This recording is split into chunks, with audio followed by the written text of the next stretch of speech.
Well, Sal, I cannot believe we find ourselves at episode 6. Episode 6. Wow, is it really episode 6? It absolutely is episode 6. That's amazing. Well, welcome everybody. I think, the first thing I want to talk about tonight is kind of the elephant in the room. And I don't want to spend an enormous amount of time on it because we got a great show. But the elephant in the room is there is CIG announced today there's a wipe. And it's not just your traditional everyday garden variety wipe. It's the wipe, where they wipe your AUEC, your ships, all of your in-game items. Bare bones. Yeah. You are right back to the things that you paid real money for, and potentially a little stipend if you maybe participate in Jump Town or the Nine Tails Lockdown this weekend. What do you think about that? Well, the zing, right?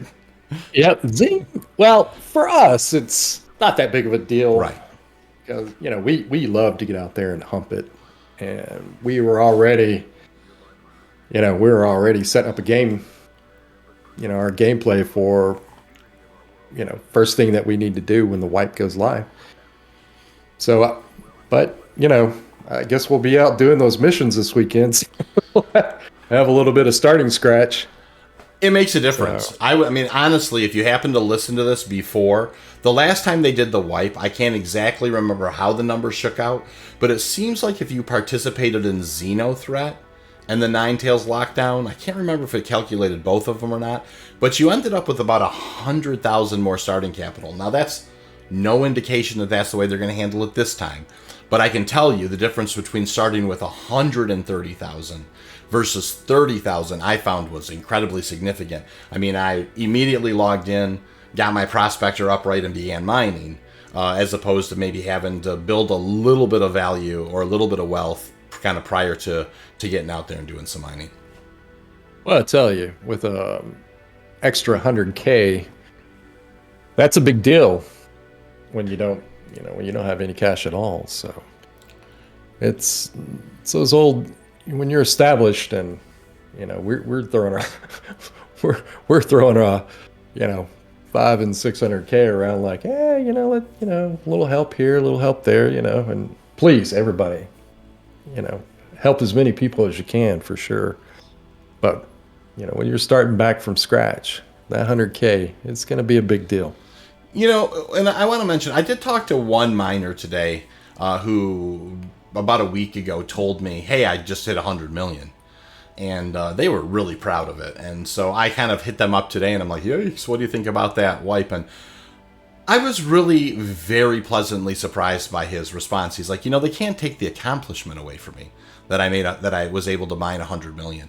I really liked that attitude. I was very pleasantly surprised. That's a great attitude to have. Oh, it absolutely is. And with our attitudes, we were just kind of like, kind of thing, because we're like, yeah, we love doing this. We're going to get out there and, do it all over again. It's no sweat off our nose. So, yeah, the only thing I would say that I'll maybe approach with a little more caution this time than I did the last time is, and I mean, I'll venture this question out to you, Zel, too. I have a sneaking suspicion that there may also be a wipe in 3.18. I can't necessarily wrap my head around that a little bit. I've been trying to think about it a little more. But I'd always thought that there was going to be the wipe in 3.18 with the cargo refactor coming. And so I'm probably going to be somewhat cautious. While I am absolutely going to get myself on my feet, established, and there are certainly some ships I'm going to be purchasing, I may kind of keep my ear to the track here and see if we can pick up whether or not they will give us some kind of an indication of how they plan on handling it with 3.18. Well, I'm not going to lie. That, I felt that it was very interesting the day that they came out with they were going to do the wipe for 3.17.2. We knew the wipe, we knew a wipe was coming. We just didn't know, when or where. we surmised a while back that it would probably be the 3.18 patch because it was more server related. It was all the new things that they were going to be adding to the server. Yes. And to us, that seemed like it made more sense to wipe the servers then, because they're going to be adding, a lot of stuff on the server. So, wiping the servers, cleaning the servers up, and then restarting the game, putting the game back on those servers clean seemed like the way to go. Now, we know a lot of the, reasons for the wipe. For 3.17, a lot of the duping exploits. And for 3.17.1, there was a couple of days of the doubling your cash and doing those AV cargo runs from Area 18 to Orison.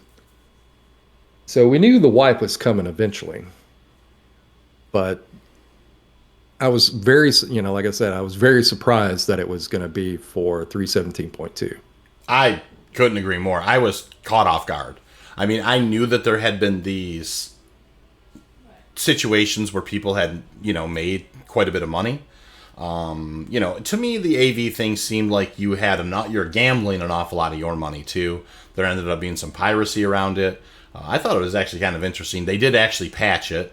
So they obviously felt like, maybe, one of the things I mentioned, the Zels, maybe they had a metric going or something, and all of a sudden they're like, how did 200 people make 100 million today?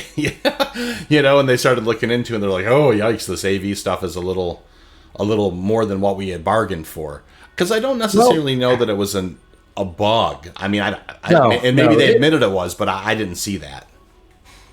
It was definitely, it is not, it wasn't, a byproduct of something else.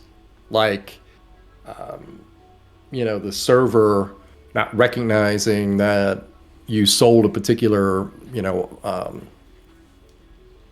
thing. Yeah, it wasn't a duplication bug or something, right? Exactly, right. It wasn't it wasn't something that the server picked up and, kept thinking that, when you do these duplication bugs with going to a terminal and trying to, resell the same thing over and over again. It wasn't where the server thought it was gone, but then it reappeared, that type of thing. This was a thing where the AV equipment, you bought it at a particular location for 250, and you could go to Orison and sell it for 500. It was very specific in the numbers. It wasn't like one of those things like, oh, well, somehow the numbers got, however we did our metrics, the numbers got skewed, or, something like that. It was someone plugged those numbers in. Yeah. And it was hot stuff. I mean, if you had the way I understood it, because I didn't actually get a chance to do it, I was thinking about doing it when they hot patched it. But if you had a C2, I think you had a 14.5 million AUEC investment, and then you could go ahead and then make 35. You'd sell out of it for 35. So, you were making almost 14.5 million a run. But that being said, here's the one thing that I thought is very interesting, right? Because you were later to find out that there was a lot of piracy ramped up very quickly, in a good way. Whenever there's kind of a jump town, or there's some kind of a money kind of hallway, something that's got people kind of going down a similar tunnel, you can absolutely bet that the people who make their hay, in a situation like that by kind of, scan. It's like, hey, so I'm scanning your C2 and I noticed that you have 699 SCU of AV on board. So how about that? Maybe 3.5 million, that 10%. That as before you take your trip down to Orson, preferably. Well, here's another thing to think about if you're going to be a little bit more conspiratorial minded in a way, or just kind of looking at it, in another way, is that maybe this was purposeful. where they were trying to collect metrics on how fast something could ramp up, how fast something could organically generate, all these other things that come about, like you were saying, the piracy, where you're like, you create a very lucrative situation, get a lot of people doing it, and see what happens after that. How quickly can a very tight noose be established on a situation like that? Because the way I understand it is, I mean, there was a fairly significant shakedown happening in short order, So that's great, honestly. I don't have any problem with that, and I mean, I always say, I am a sheep among wolves. I definitely do more industrial stuff. I'm not saying I'm not a competent combat pilot, but I mean, you could be as competent as you want in a prospector. It's not really going to matter that much. But then again, the other night when we did the prospector swarm, we were being attacked, and there was about 8 of us in prospectors, taking out a couple of dudes. So, that can happen too. It can happen. All of a sudden, you might be surrounded by a wing. That's right, man. Death by 1,000 cuts. The funny thing is we were joking about maybe we should pull out the mining lasers and really get her going. With that new impact build, blow a hole straight through an arrow. So, anyways, I think just to round it out, I'm not in any way. I hope that no one would ever take away. I'm in no way, shape, or form. I was surprised by it, but I am not it does not damper my enthusiasm at all that they've done this wipe. I'm a little more prepared, a little more maybe upright in the sense that I have the Prospector, I have the Taurus. Those two things alone really will kind of get me off my feet. But yeah, I mean, no way. I'm excited about it. If anything, I'm excited about kind of digging back in and kind of nose to the grindstone a little bit and best foot forward. Well, it puts us back on that work schedule a little bit harder. We did kind of hit a little bit of that lull where, now we're back to, working towards something and grinding again. That's always awesome. That's the things that we like to do. And just like you, we always set I set myself up the same way. All my ships that I own are for making money. So I don't. Well, yeah, I have a few that aren't specific to making money, but most of the ships that I do own are money makers. I'm a prospector and transport ships and things like that. So, when these things come about, we can hit the ground running again. Now, will I build up the fleet that I had, recently? Probably not. Even though they've come out a few times, and it's probably true that, which still, makes me scratch my head a little bit about the whole reason that they did it or planning on doing it in 317.2 rather than doing it in 318. Because they have come out and said that, they don't want to wipe if they don't have to, which they have. But, with a lot of the exploits that happened, the past couple months, and pretty much killing the economy, they were going to have to do something. And now that it's not just a monetary wipe, but it's a everything wipe completely down to the bones. That was something that like I said, that I would have seen in 318 where they were doing all the server upgrades. But, And I said, with the cargo refactor and persistent entity streaming, those two things alone to make me means wipe in 318. And so, yeah, I agree. I mean, I'm definitely not building up. Yeah, I'm gonna be very particular about the ships that I choose to purchase this time. And I'm definitely not going to grind up some massive amount of cash myself, and I never really do anyways. I normally will, try to get to the 10 million mark, and then from there, kind of count 10 million as like my 0 point, and then go up to like 20, and then maybe buy a ship or two, and then there are always responsibilities that we have to the organization. But even then, I want to say for the organization, we're going to have to be cautious as well. I don't want to go out and earn like 20 or 30 million and sink those into Gladiuses, and only to find out that they're all going to be it's all going to get wiped again in just a few months. So we don't want to burn ourselves out. No, exactly not. And that's the thing is, just basically getting the org back on its feet. Pretty much one of the reasons that we're out making money is for Thursday nights and when we do when we do the different contests and like to have the prize money. So most of the time when we're out making money, it's basically for the fun stuff that we like to do. Oh, that's so true. That's so true. I mean, we certainly like to give some purses away for some Quantanium mining derbies. Wacky, crazy races that we put on. Yep, the Daymar death rallies that we, kind of. Those things are lots of fun, character building, and quite honestly, they do actually pay dividends. I mean, if people get a little better at driving their ROCs, if people get a little you're willing to kind of, in order to, in a shorter period of time, maybe take some risks in a prospector you wouldn't normally take.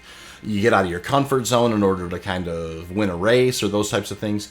It pays dividends. So it's fun, but there's also a learning aspect to it as well. And of course, a nice reward at the end if you happen to be the guy who wins. I tell you what, for the Daymar death race, the Rally O'Doom, I'll have to give everybody just kudos. I mean, a big thumbs up across the board. It was very ambitious. It was a 100K race. And it took a little over 2 hours to complete. And for those guys to, in a rock, by the way, for those guys to complete that race in an ROC was a massive accomplishment in my opinion. It shows a lot of endurance, and the guys stuck it out, and we all had a fun time. Yeah, so. And I think if I'm not mistaken, I think we made sure that everybody who kind of got to the finish line got put $250,000 in their pocket. So everybody got a good purse. That is for sure. Yeah. So, if you showed up and worked hard, and it didn't matter if you were, I mean, obviously first place, got first place money, but even if you came in last, but you endured that, situation, we made it fun. So, and one of the cool things I will just say is kind of the last thing specific to that race was it was very interesting. There was one person who was kind of clearly out in the lead for the longest time. And the person who ended up winning the race was just taking that slow and steady approach, just very, methodical. And really, it was only really in the last 5 kilometers did it all turn around, you know what I mean, in that situation. So a very interesting lesson to be learned in that particular race. That's right. You hear that term, slow is fast. Slow and steady wins the race. It really is true when it comes down to an endurance race. It is definitely true. Every single time you kind of get around an obstacle where you don't kind of spin out or wind up on your side a little bit. And the ROCs are very good about uprighting themselves. You know what I mean? But every single, it's one of those things. It's kind of death by 1,000 cuts. You know what I mean? You can absolutely just kind of oversteer, spin out, and it's not easy. I mean, it's easy to sit there and I'm not in any way being critical of anybody who did the race. It was just interesting to me how that particular race worked out. It was awesome. Next one is going to be, bigger, crazier, wilder, a lot more danger and intrigue. It's going to be pretty great. Are you ready to talk about our most requested show yet? I am really excited to talk about that. So, it probably won't come as a surprise to some of you because you've been asking for this. But Zal, I'll let you. I love it when you break the big news. You're always so excited about it. Well, before I do, I want everybody to get out there and hit that subscribe button. I want you to hit the thumbs up and get down in the comments and give us a little bit of engagement. Even if you just give us a little smiley emoji, we love the engagement. So make sure that you go and do that. And now we're going to talk about the head-to-head, the thing that everyone's been requesting. Carrack versus Odyssey. The Carrack versus the Odyssey, a tale of two exploration ships. I know everyone's heard the tale, but we're here to tell it. We're here to tell it again. Yeah, and one of the things is it's interesting to kind of revisit this because it was such a hot topic at the time. But it has, you've really had some time for it to settle. And I actually think that's paid some dividends in kind of the thoughts here, hopefully that we share tonight. And I really did enjoy diving into both of these ships at a real deep level, kind of taking a look at, what Robert's Space Industry says, what some of the wiki sites say, definitely how a lot of the people who play the game, what their reactions were at the time. All those things kind of played into some of the calculus that's going to go into tonight's conversation. I love doing the homework. I love going back and revisiting a lot of this. And you're right. We're coming back at an angle now where all the dust has settled, and we get to figure out, where do we go from here? Absolutely. And so I think we talked about, and I think that if you're okay with this, we talked about we're going to go through kind of the specifications for one of the ships and talk about it a little bit, then go through the specifications for the other ship and talk about it a little bit, and then just kind of pit them against each other in our conversation and just kind of and see where we land. And give her our 2 cents, our thoughts on each particular ship, what we liked, what we didn't like about them. Maybe a couple things we may change or could change around if we had that ability. So let's get into it. I agree. So we probably ought to start with, of course, the senior of the two, which is the Carrack. It's been in the game the longest, and and I think it, and because of that, it has seniority. What's your thought on that? It was definitely the first of the big explorer ships, and when we get into this, you're probably going to see a little bit of where when they were designing the Carrack. After the fact, they kind of had that facepalm moment where they're like, we should have done this. And some of it kind of got added to the Odyssey. I agree. I agree with that. I think that there was some afterthought about the Carrack that, that maybe at the time they weren't really thinking about those things, or, maybe there were, because refineries, of course, were not a thing in the game at all when they brought out the Carrack. Refineries came much later. And so, I definitely would imagine, in an expedition ship, in an exploration ship, the concept of having an onboard refinery, which is, one of the very key differences in the Carrack and the Odyssey, is one of those, like you said, kind of an afterthought where they're like, maybe we should have did this. And they're like, oh, we're going to do that in the next one for sure.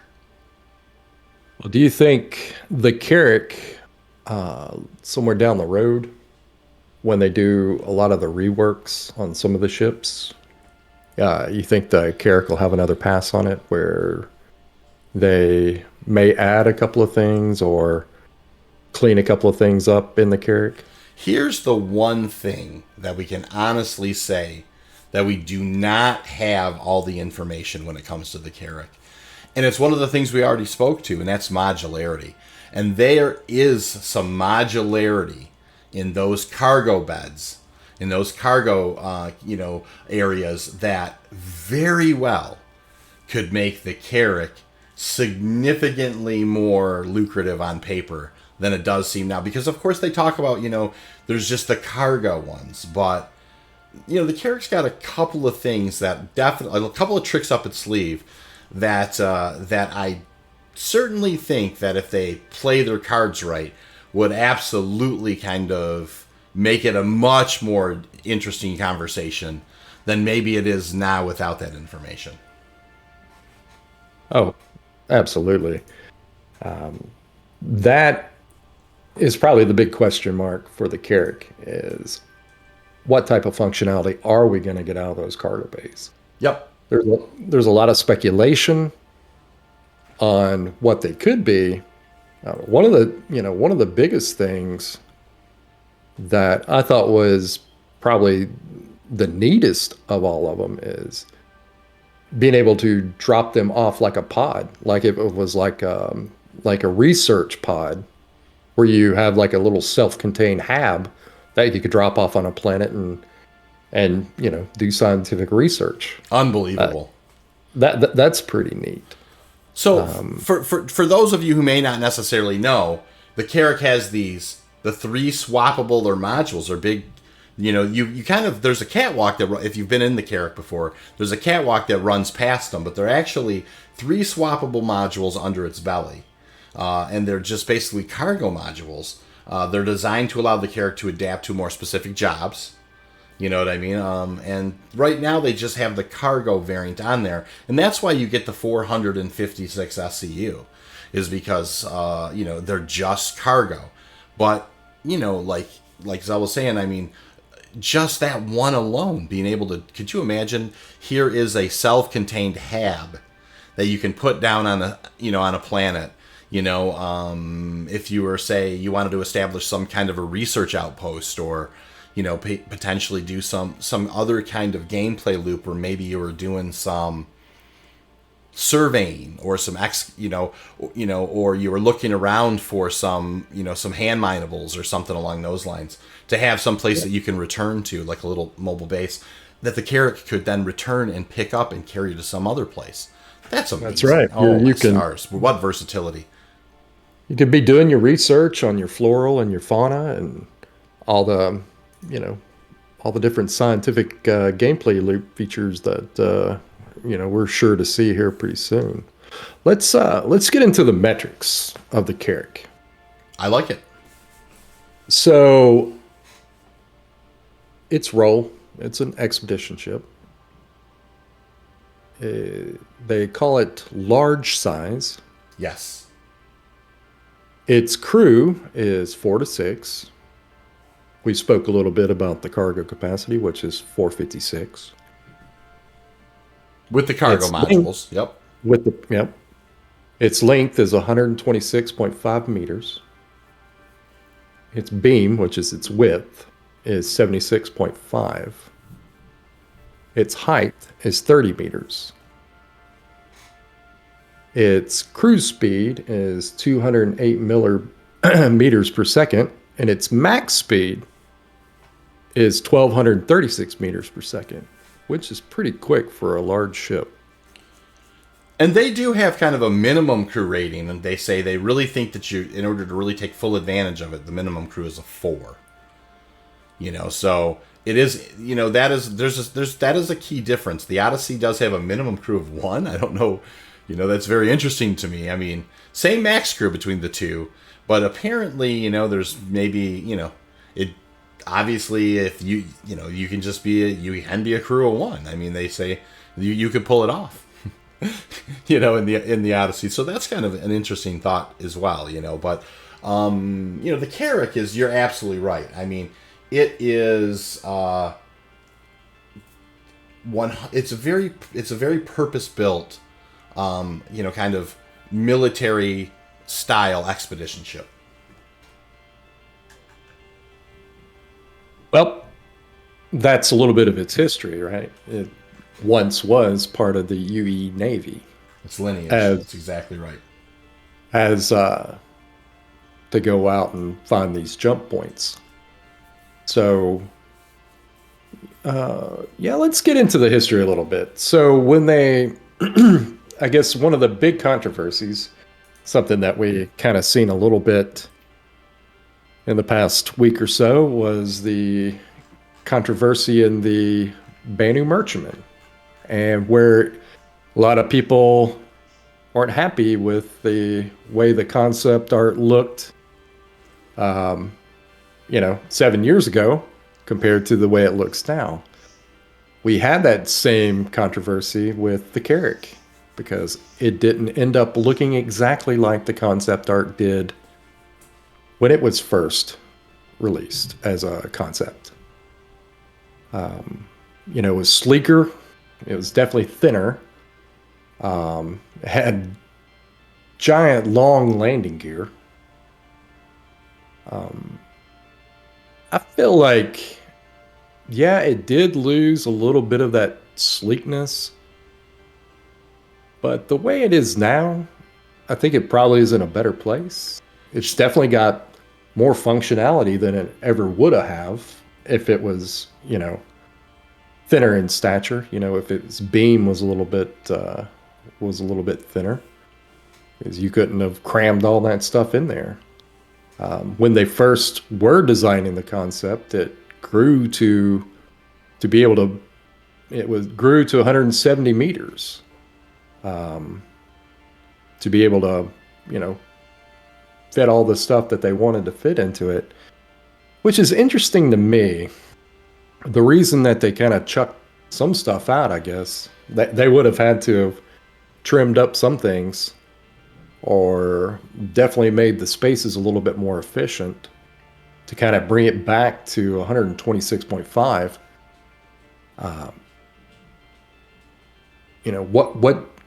What didn't get in, what didn't they put in as they shortened it out. It definitely would have been a lot bigger ship at 170 meters. Oh, absolutely.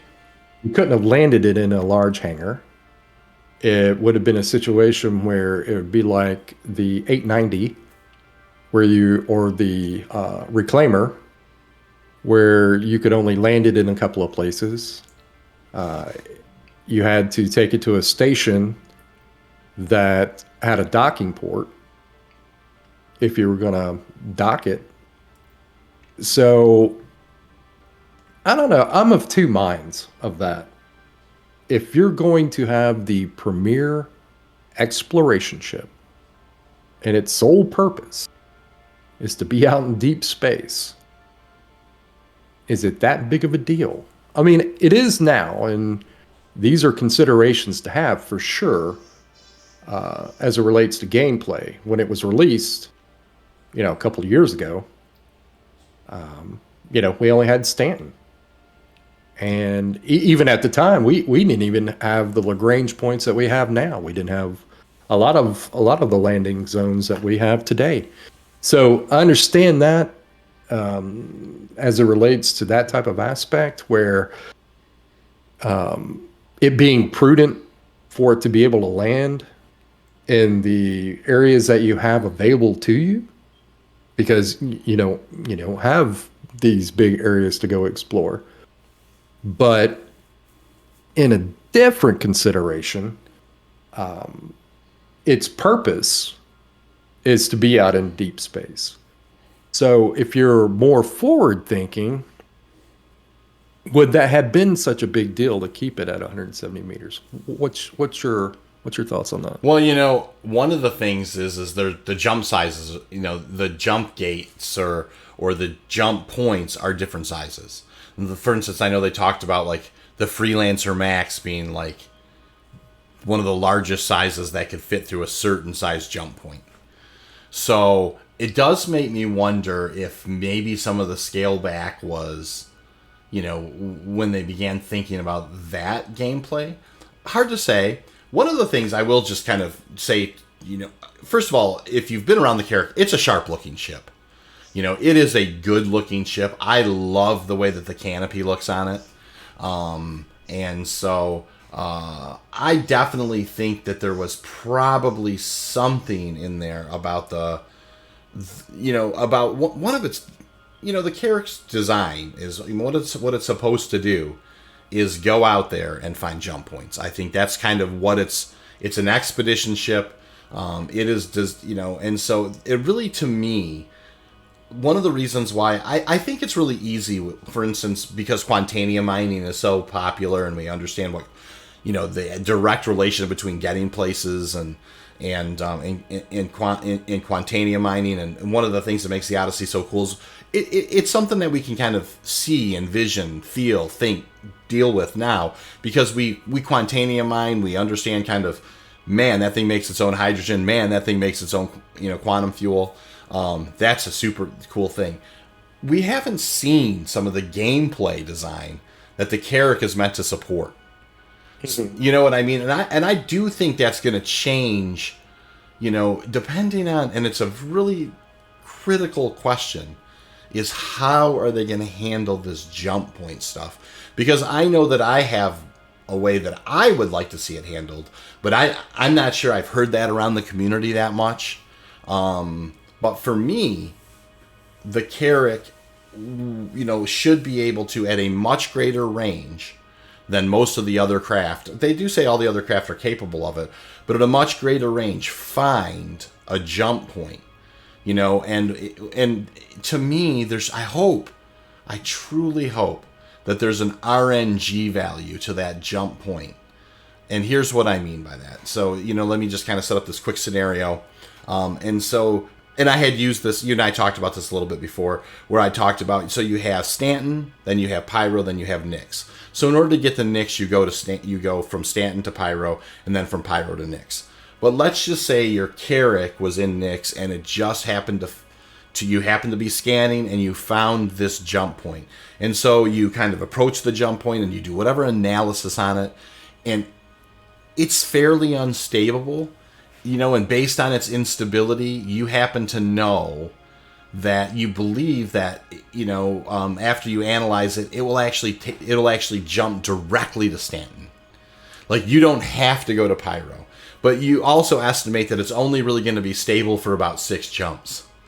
You know what I mean? So that's actually some lucrative information you could potentially sell to a cargo organization. Maybe a cargo organization's like, man, I'd love to take my Hull E's laden with whatever, with AV equipment, if you will, you know what I mean, and take that over to Orison where they're buying it for 500.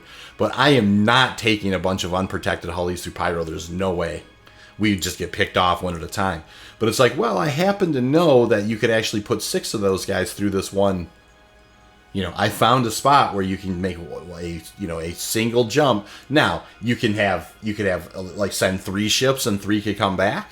Or you could send 6 ships on a one-way trip and then they can come back empty, type of thing. But, like that type of thing, if there's some kind of a way for the Carrack to identify these jump points that are kind of unstable or, they're just kind of, they have a shelf life, they're perishable, that to me really changes, like that would be like some game-changing mechanic. Now, the Odyssey would be capable of locating those types of things, but not at the level that the Carrack is. And I mean, they really do go out of their way to say the Carrack is kind of the premier ship at doing that particular thing. And we just don't know how that thing's going to work out. Yeah, we're going to get into the features about the Carrack, but that is definitely a cool concept. Locating. And they did mention that you will be able to go out and find these different jump points, to what extent. And that's definitely a grand idea. It did have an RNG value to it, where you could basically take a shortcut and bypass the pirates. That's pretty cool. One of the things about the jump points that are it's gonna be really awesome is that the jump points are actually physicalized. They're an actual tube that you're gonna have to traverse, go through it, and find your way. And they did mention that they're going to have these little splits. These different little tunnels will pop up inside the jump point, and if you take that tunnel, I mean, you may end up, where you're like, hey, we were heading to Pyro, and I don't know where we ended up. Ended up in some random system somewhere. So, that might be pretty neat too. So, I'm looking forward to that. I don't disagree with that at all. So, I do think that the Carrack is, dependent on how the modularity works out, dependent on how some of these gameplay things work out. This will be a conversation that we may have to revisit at some point. It's like, hey, now that this gameplay loop is in, or now that we know how this is going to work, we could be revisiting this conversation 6 months from now, or a year from now, or 2 years from now, like after Squadron 42 is kind of released and they've really started kind of expanding the PU beyond Pyro and Nyx. You know what I mean? Because I think it's very much in the future how all that's going to work out. I definitely know that we're gonna be keeping our eye on both these ships being part of the Explorers League. Little hidden there for a little Easter egg. So the 2 large radars and then the 3 computers on the Carrack. What's your thoughts on those? It was one of those things where I felt like, when I was reading about it, I was like, 3 medium computers? Because like we were just talking about, they had hyped it up to be such a big deal that the whole purpose of the ship is to be mapping these locations out. The ship itself has this gigantic cartography ring. And to have 3 medium computers, that just seems underpowered to me, for sure. If you're going to be mapping these big giant locations, and yes, I know we may be going into the idea that some of those cargo pods could be, an extra bank of servers or more computers that you can add to the ship. But you would think from the beginning that they would have, if anything, 3 large computers, because the whole shtick of this ship is mapping these whole star systems out. So yeah, it seemed underpowered to me. What about you? It's interesting now that we've done this head-to-head comparison, right? And you take a look at, say, the Odyssey's got 4. It does have 1 more medium computer, 1 less radar. So it's all like, I'm just going to go out on a limb and say it's almost, to me, like, it seems like almost the computers would play more of a role at locating jump points and calculating, like, kind of interplanetary or interstellar travel. You know what I mean? And the radars would be more like, the Odyssey, and I don't want to, kind of foreshadow too much into it, but the Odyssey to me has a surveying aspect to it, and it seems like the radars would be more maybe capable of, say, locating more quantanium like fields or Bexelite fields or something. So I almost think like those two things should be almost, like, in my mind anyways, and there very well could be some very good explanations as to why. But it seems like to me like the Carrack should have more computers and the Odyssey should have more radars. that's just how I see it, but not necessarily, it's not in a bad way. It's just like one of those things as I thought about it, how it worked out in my mind. Well, yeah, it does have the radar and scanning capabilities. It has the biggest radar, has the biggest scanning capabilities, definitely over the Odyssey. Yep. So that that is the thing. I just I feel like, say in the future when you have the different AI blades and things things of that nature, is that you're going to be giving up some of that computer power too if you add these blades in, which to me, blades just seem like a buff, some sort of buff, for whatever gameplay that, you're into. So it's going to be adding, better scanning capabilities possibly, but then you're also, we're going to have to see how that, how the metrics work out on, how much power these computers are going to have. And if, say you took out one of those banks, or if you had the 3 computers, then maybe the blades act like a module where you can, plug the, each. I know that they're going to have these, different components that are able to plug into the computer. So you're going to plug these blades into the computer. So how much draw does the blades have, or, what kind of buff is it going to do? Is it going to add to the computing power? These are all the little things that we, I guess, need to figure out. It's definitely one of the things that the Carrack shtick is that it has the big mapping room, and its whole thing is scanning. It's supposed to have the biggest scan range of all the ships that we have out there right now. So, I'm kind of interested in seeing how all that plays out. And at some point, are we going to be able to, switch these computers out? Maybe instead of having 3 mediums, can I get 2 large, or something like that? Is it going to be based on power draw? How much power do what do I have in my budget to be able to add the bigger computers? Something like that. Oh, I agree with that 100%. And it's how that computer gameplay is going to work is going to be very interesting to me, because I imagine like there being some kind of a stat, like okay, so you have whatever number of computational power, and that different components and different things are going to take a certain amount of that away, and then you're going to have a certain amount left for storage and a certain amount left for for computational power. And like, for instance, hacking. For instance, I think of hacking.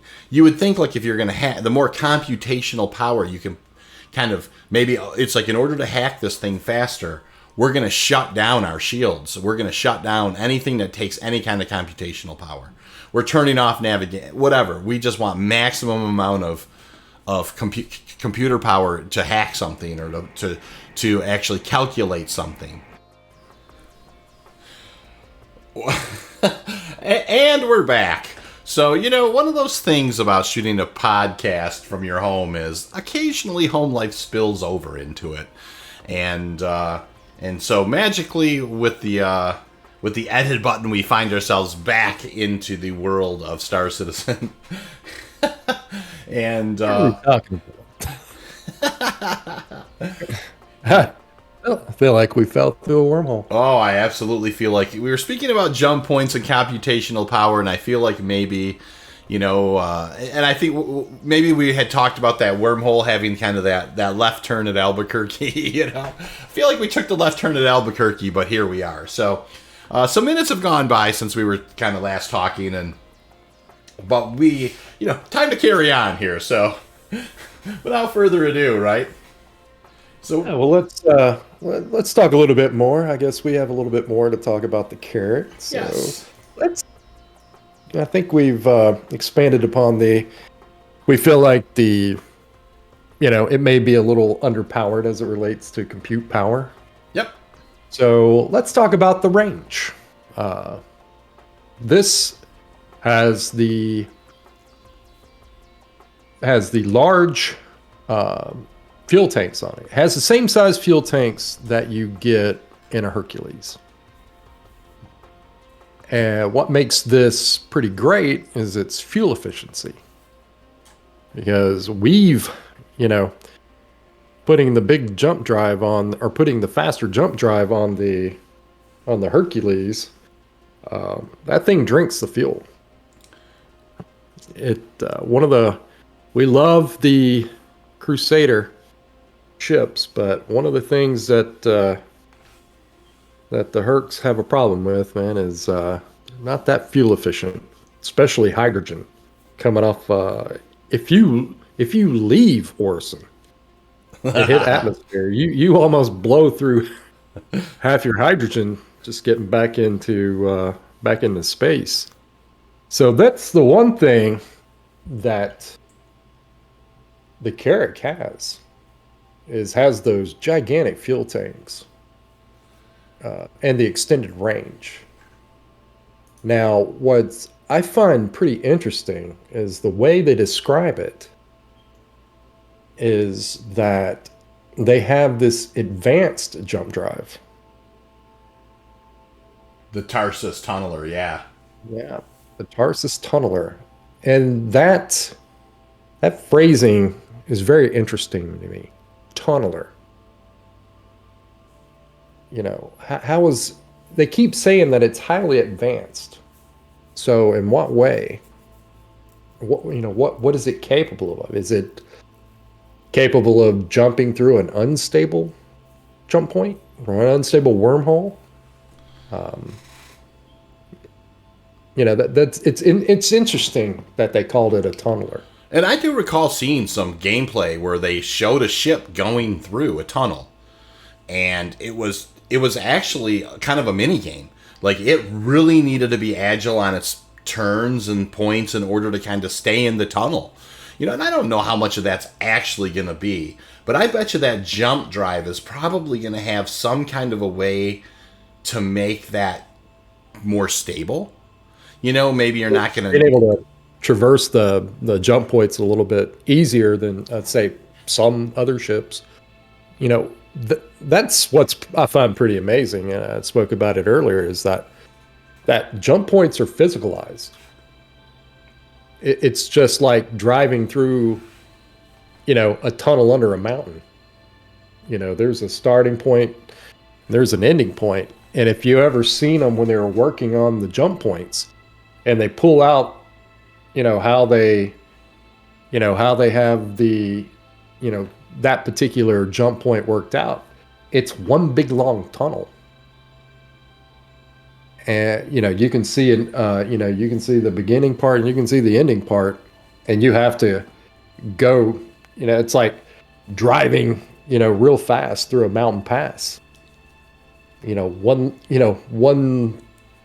turn, you don't make that one turn and boosh, And it's not static. You're atomized. Yeah, they're not going to be static. I mean, they're going to be different, and they may be different every time you go into them. For all we know, we don't know much about them. Like, you could be making the jump from, say, from Stanton to Pyro, and it may be a different. It may not always have the same twists and turns. We don't know how those things are going to necessarily work. I do know it's not going to be a loading screen, and it's definitely not going to be like, as far as I understand it, exactly like going from, like, when you quantum from, say, Arc L1 to, say, Microtech. It's just kind of a straight line, and you have that kind of visualization of you moving, kind of that. There's just the way it looks. Jumping is going to be a completely different thing, where I do believe that there's going to be some mechanics involved with you being able to successfully, either speed it up by the choices that you make, or they've even talked about being maybe spit out on the side if you're doing a totally terrible job at managing the jump. Well, that's pretty it's pretty wild to think about. They have brought up the fact that some of these jump points are going to be randomized, like we talked about before. Like, there may be another tunnel that manifests while you're going through the jump. Maybe some of the gameplay when they were calling this the Tarsus tunneler jump drive, maybe it's one of those features where this thing gives it a buff of some sort to allow this randomness to occur, where you might be able to jump out to another location or whatever. It's interesting to think about that.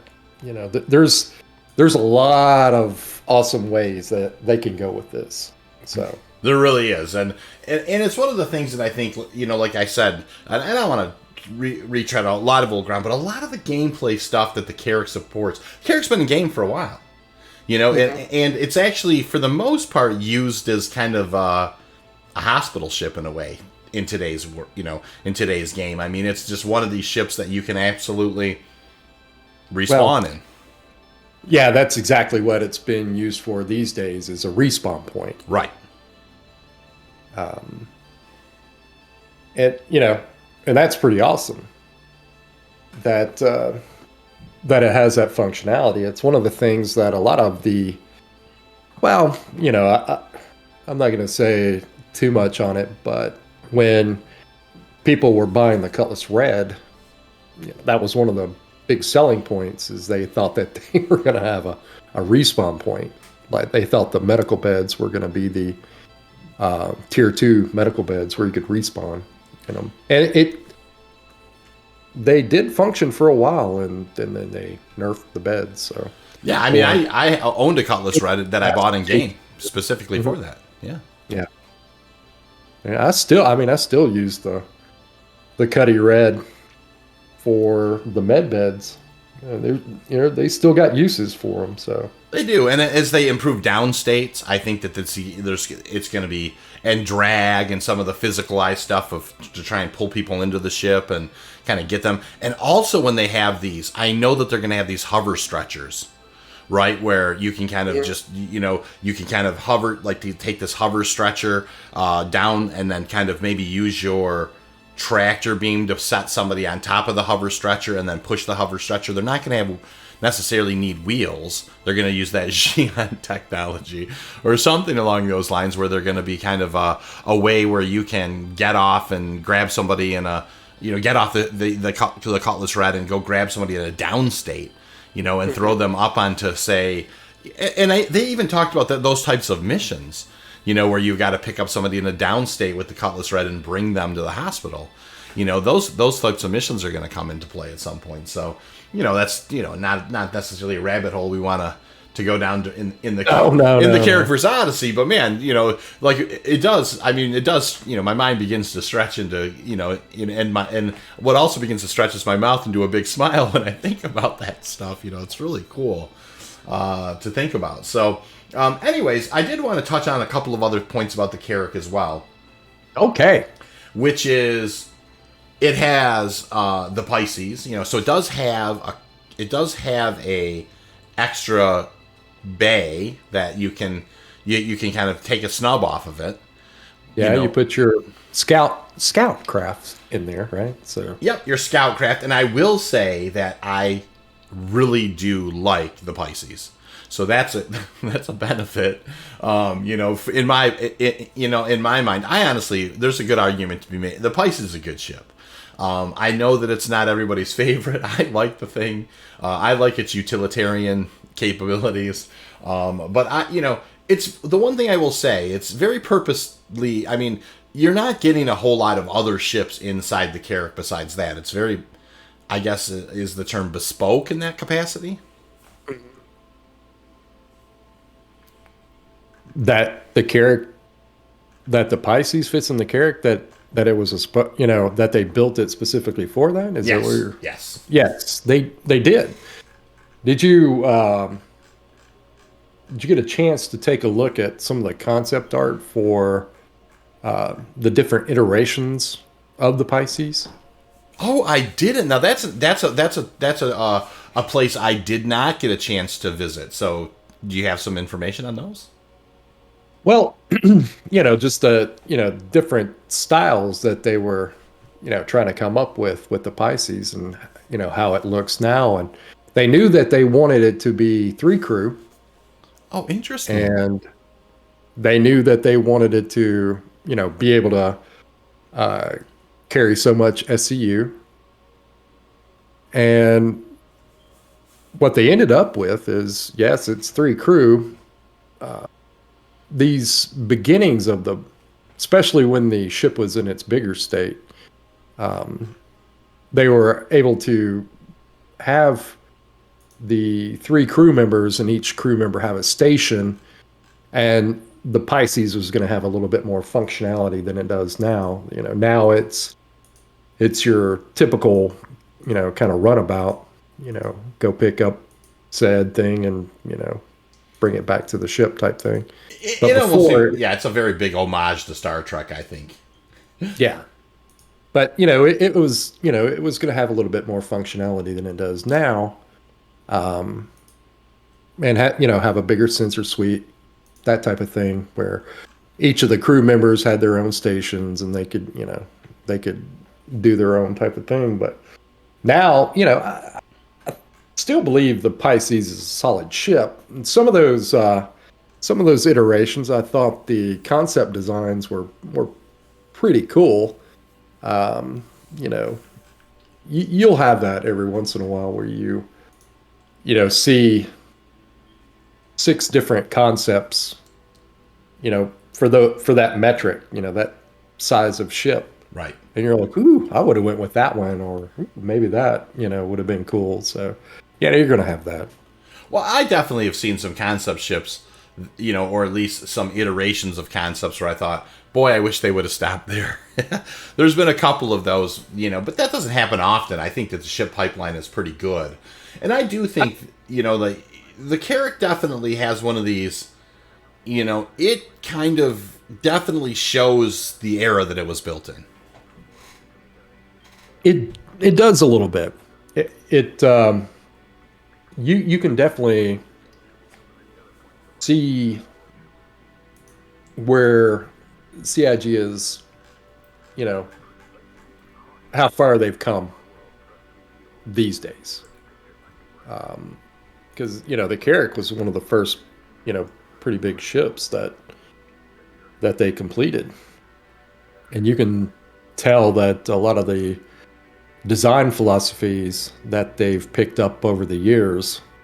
I believe, we do talk about, ooh, that ship would have been cool in that state or whatever, and even the, say the concept art for this, or or the the Merchantman, these things that people have waited a long time, to see the ship in a game. So, and being a backer, you do feel like you have a little bit of ownership over that, because you spent your hard-earned coin on an idea, and so you feel like, yeah. But 99% of the ships that CIG have produced, I feel like they've nailed it.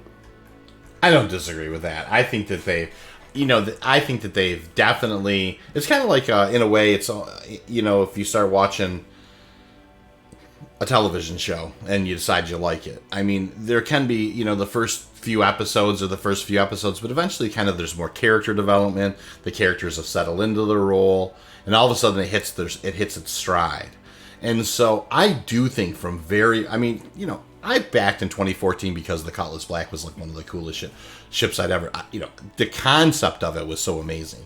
So they've really nailed concept down fairly early, but the pipeline in the recent years has really come a long ways.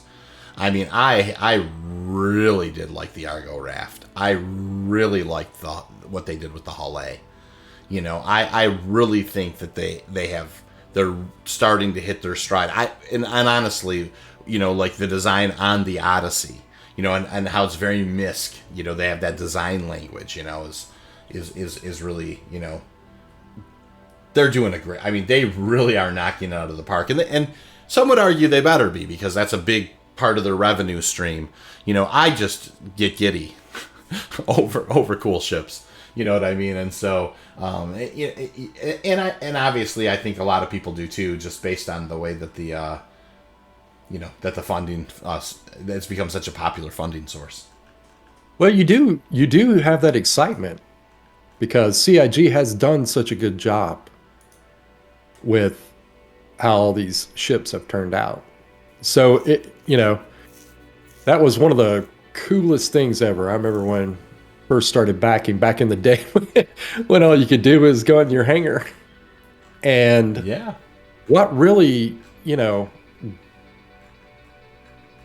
kept me so excited was that very first time that, you know, I rolled into my hangar, and at the time, the one ship that I owned, well, I owned, the starter pack ships and things like that. But the one big ship that I owned was the Gladius, and it's kind of like one of the things. All I could do was go inside the hangar and get inside my Gladius and go, "Ooh, how neat is this?"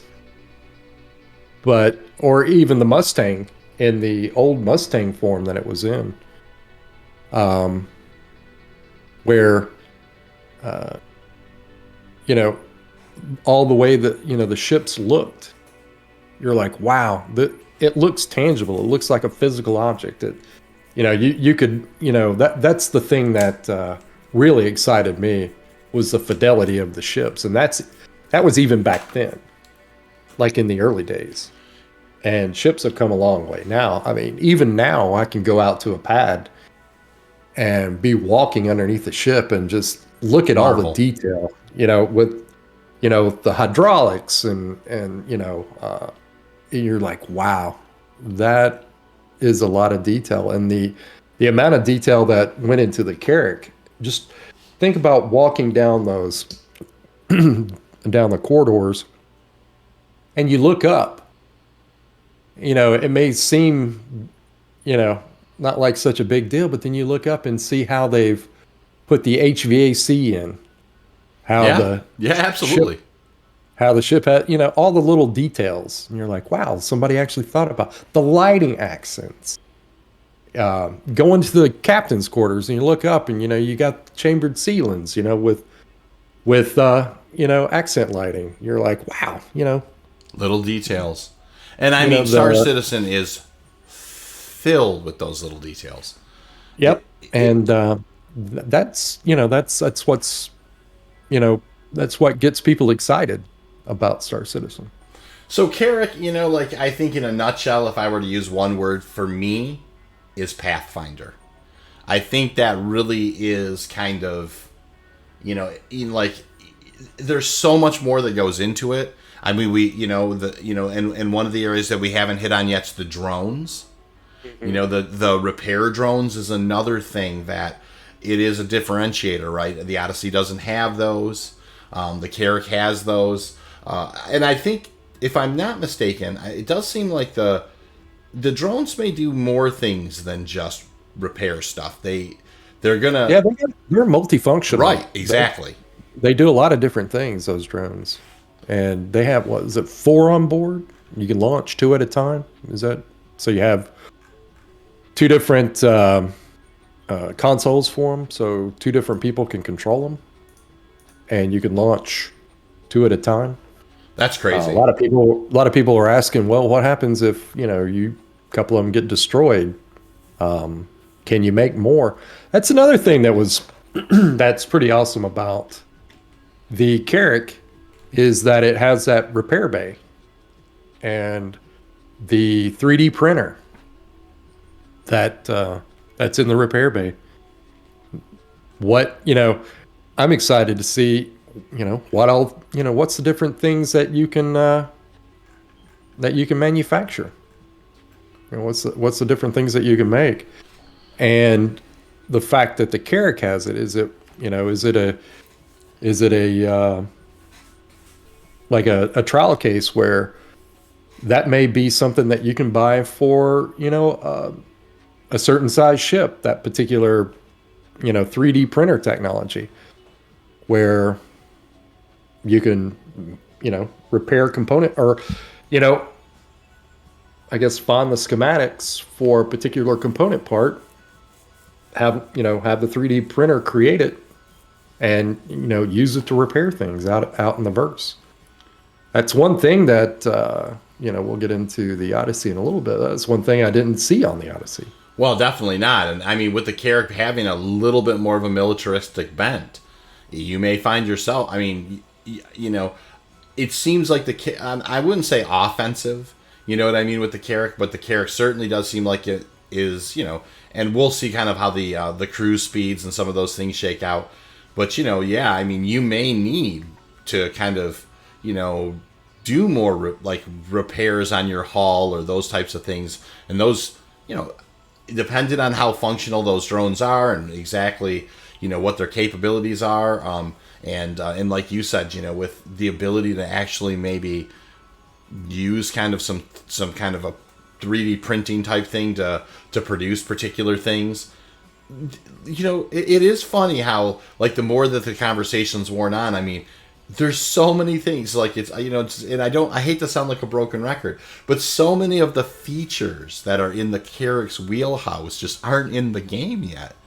It's going to, I have a feeling that as those things get into the game, and then if they definitely do the Carrack right, and you have a feeling they're gonna, that it very well could be, could continue to be the exceptional craft that it was regarded as, when it first made its debut. Yeah, it's, the engineering deck is very cool. Being able to kind of, get down deep into that engine compartment, and, I feel like it was laid out really well, as it relates to where the components are, being able to, repair the engines from the inside. That's pretty cool. It having those different compartments, or those different ladder ways, or, if you're Trek fans, and, you've probably heard of those things, they're referred to as like Jeffrey tubes, where you can Jeffries tube, yeah. get in and around the ship a little bit better. So, I mean, I think the layout is great. It has, good crew areas. It has, The split bridge, yeah. Yeah, 2 racks and a bed. So you got 5, and then, the captain has its own quarters and its own ensuite with, its own petite, it's his own bathroom, and it's actually pretty nice for a captain's quarters. Yeah, and definitely you have your military bent in that. I think, and of course, eventually we'll get to the Odyssey versus the Carrack, but, the living quarters in the Odyssey are more kind of, they're not, I mean, the captain can probably decide which one that he likes the best, but they're all more or less the same. All the crew members get their own quarters. Right, exactly. There's not like a true captain's quarter in the Odyssey. There's so you could definitely tell, kind of the lineage is more military versus civilian, or commercial, in that capacity. For sure. Let's talk a little bit about, probably my favorite thing about the whole ship, the bridge. Well, it being an upper and lower deck, and that your captain can go up to that upper deck and have a better field of view, and be able to command your pilots and your people working on their stations. It's definitely a better command scenario for sure. Well, I mean, that kind of pointed triangular canopy on, it's like multi-floor see-through canopy on the Carrack is second to none. I mean, it's a joy to be in. You're absolutely right. I think the commander of the vessel it gives you very, very clear capability. Certainly landing the thing is a joy because of that thing. And you're definitely, and I'm sure that they're huge, but you see kind of MISC has that classic, they love the mail slot, you know what I mean? Now, I know there was a joke about that, and like they're, it's a big mail slot. It's, it's still pretty big, the Odyssey's a big ship, but it's not, I mean, the Carrack's bridge layout is really fantastic. I mean, I could go on about it for a long time, but the most important thing is it's you're just very comfortable in it. Oh, it is. And it's also set up with a lot on the bridge. it has that big table in the middle that also has the big sensor suite and the big hologram, um, and with all the big, with all the crew stations and things like that. So one thing I was kind of curious about is that, they have the Carrack has the extensive scanning and mapping and charting, and they have The specialized room. yeah, it has the big scanners and the big radar. And so do you think that there's some redundancy in having that big giant photography room, you know, to the stern, this whole big room, and then you have that part on the lower bridge where, you have that, or on the upper bridge where you have that big, you know, that big, basically that big suite, with the hologram. Do you think that's a little redundant to have, both of those? Potentially, right? I mean, Yeah. it would, it would depend. I mean, certainly, one of the things we don't understand is, kind of how some of that charting or that stuff may work. But I mean, it would be very interesting to see if, like, there would be some kind of, hey, send that up to that, send this, this scan thing up to that part of the ship so the captain can see it. You know what I mean? Type of thing. It's like, hey, we're doing some scanning here and this seems anomalous to us. Let's send that up there, type of thing. It does make me wonder, what's your thoughts on that? Yeah, I mean, that's the one thing though, right? Is that one room going to have more functionality than what you have on the bridge? You would think that at some point they're going to be interconnected. Is it that you can, see at a longer range from the cartography room, further out, and the things on the bridge are limited by distance, or you would think that it's all interconnected in the systems, right? So any information that you have one place, you can pull it up in another. Well, yeah, you would think maybe the captain would call back and say, hey, I'd like to see this place where we're headed to. We'll send it over, sir. Click, click, click, And then all of a sudden, yeah, I mean, that's it's a thought I've never really had before until this moment. But once again, it does make me smile. That's pretty amazing to think about. It's gonna, yeah. So, yeah, we'll just have to see how that plays out. But to me, the bridge, I like the way it's set up. It would have definitely had the cool factor if they would have been able to kept to the concept art where you had the staircases that went from the two bridges, and the upper bridge was offset from the lower bridge, where you could, you being the captain, you can also kind of look down on your crew a little bit too. So I thought that was a little bit cooler, but I mean, the way it's laid out now, it's still cool. Yeah, well, the habitation area, really, the Carrack is just it's laid out great. I mean, I know that there's, they're definitely, one of the cool things about the Odyssey is you do have that connected, your hangars connected with your cargo bay.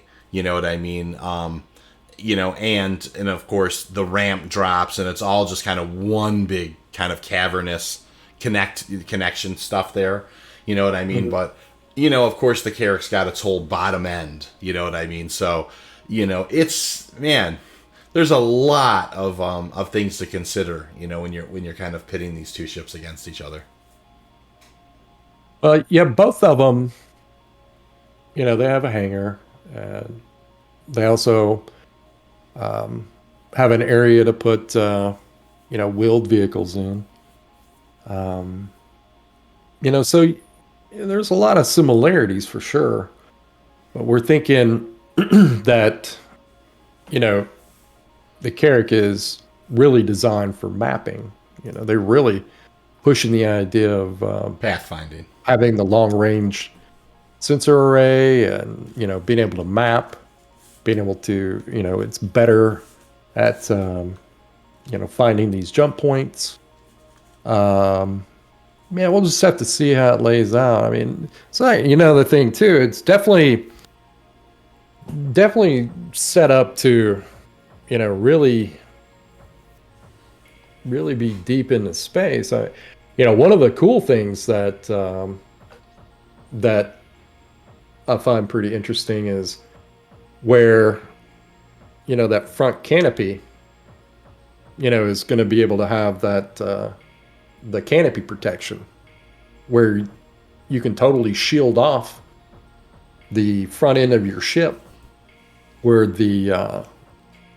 where like that whole front windshield gets totally protected and covered with, so you're going to have it's basically having the front end armored a little bit. Yeah, it's very interesting. There's certainly, some of the military heritage is right there. You being able to kind of call on some of the protective capability is, yeah. I mean, that's definitely something to not overlook when it comes to the Carrack. Yeah, well, they definitely call it, blast mode, to put those, and that's another thing too, is that you're going to be able to, control and fly the ship, with that protection engaged. So I'm interested in seeing how that works out. I mean, and exactly where does it protect you from? Say, going to Pyro, we know Pyro has an unstable star, and you get those big solar bursts. Yeah, good point. One of the things that's pretty dangerous is the Carrack, one of those situations where you can, put that shield in place and still be able to be in environments that wouldn't be hospitable to other ships? It's a good question. And I mean, you would imagine that it's not just going to be, those solar bursts. I mean, there's going to be, some other celestial dangers, if you will, that are, I mean, I would imagine there's going to be probably some binary stars and some other things, that you're going to come across that are, that put out an enormous amount of energy. And different solar radiations. Oh, when you're out exploring, you just don't know what you're going to, come across when you say, ooh, the radiation seems pretty high here. Or space is dangerous. Yeah, and so just gotta roll up the windows. Hey, one of the last things I wanted to do with the Carrack before we bounced over is there is this kind of this old list of like modules, and we don't have to go down the rabbit trail too much, but just some of these ideas were kind of originally around the concept sale. There was this big running list in December of 2014 that where people were talking about the different modules you could stick in there, and of course, because of the modularity aspect, I mean, I thought a few of these were really cool, so I thought I might lightning round through these really quick, and then I mean, obviously, if there's a rabbit hole we want to jump down for a second, we can. But I just thought this was a fun list if you'd entertain that. Yeah. So you have your cargo module, right? That's how you get your 456 SCU. But then they talked about potentially a mining module. So one of those one of those modular things that contains like a mining drill, a tractor beam, and a mining drone. You know what I mean? That there's a salvage module, a pair of extendable claws. Like a small smelter and a salvage drone. Kind of interesting. A science module, a specific scientific, contains specific scientific instruments for in-depth analysis of minerals, maybe alien tech, flora and fauna. Yeah, I would say yes to that one. Absolutely. Here's one I thought was interesting, right? The zoological module contains several environmentally adjustable containment fields for capturing alien animals and keeping them alive in their native environments. What a cool thing to say, like let's say you're flying over, it's just like, hey, there's some biological life down there, really, let's go down and take a look and see if we can find something. You're like, wow, that's a very exotic looking thing. And let's grab one of those and see if there's a market for it. And that could also have a dual purpose for bounty hunting as well. It's containment fields or that type of thing. That one's pretty interesting. Yeah, it's a wild thought, but a really good one. Of course, there was potentially a marine module, which would be like a dropship type thing. Of course, maybe a fuel module. So one of those things is just more fuel. A lot more fuel, I would imagine. I could definitely see that as well. I could too. That doesn't seem out of the realm of possibility. I mean, having one of those being, so you only have whatever the current amount of SCU, like you maybe take a third of it off and you've replaced that with a bigger fuel tank. I think that's a great idea. A hydrogen fuel scoop module. There was another one there. I think that certainly is a very interesting thought. Here's another one that kind of blew my mind. Submarine module, where you actually deploy a small craft that is designed to explore oceanic environments. Or you had talked about earlier maybe like dropping a science outpost. What if there was like an underwater outpost type thing? No, that would definitely be cool. Subnautica mode or whatever, right? I mean, we have seen concept art with the Carrack underwater. Yeah, it's an interesting thing. I mean, the whole underwater thing is, maybe we're going to have an episode about oceanic stuff or underwater stuff at some point. I am right there, man. I'm all about it. So a power module would add a secondary power generator. Remember we're talking about like power draw and that type of thing, and maybe more raw power for your computational capabilities. An additional shield module adds a second shield generator, a second shield layer or something like that. Very interesting thought.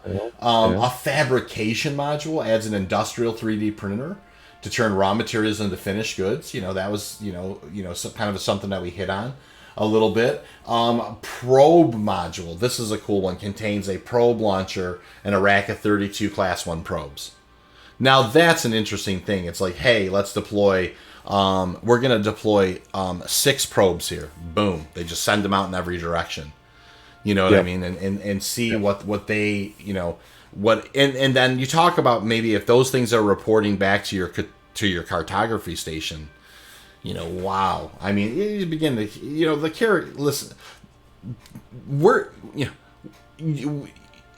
Zel and I are about to gush over the Odyssey. But I really want to make sure people understand the Carrack's it's definitely it's punching hard. I mean, there potentially is an awful lot of capability, in the Carrack. And I know that there was this famous statement about it being the Carrack killer. I don't think so. I mean, the more we've talked through this, the Carrack's got it's got its place. And the variety is going to be fantastic here. So last but not least, they did talk about an extra hangar module that may be able to have more, just more ground vehicles as well.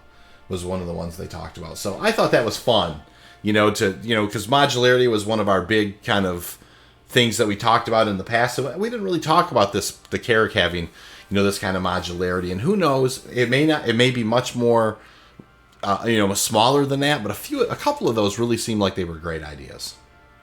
There's definitely a few standouts. The science module, you can almost, and this is a list, I hadn't seen. So just for people out there, I hadn't seen this list yet, but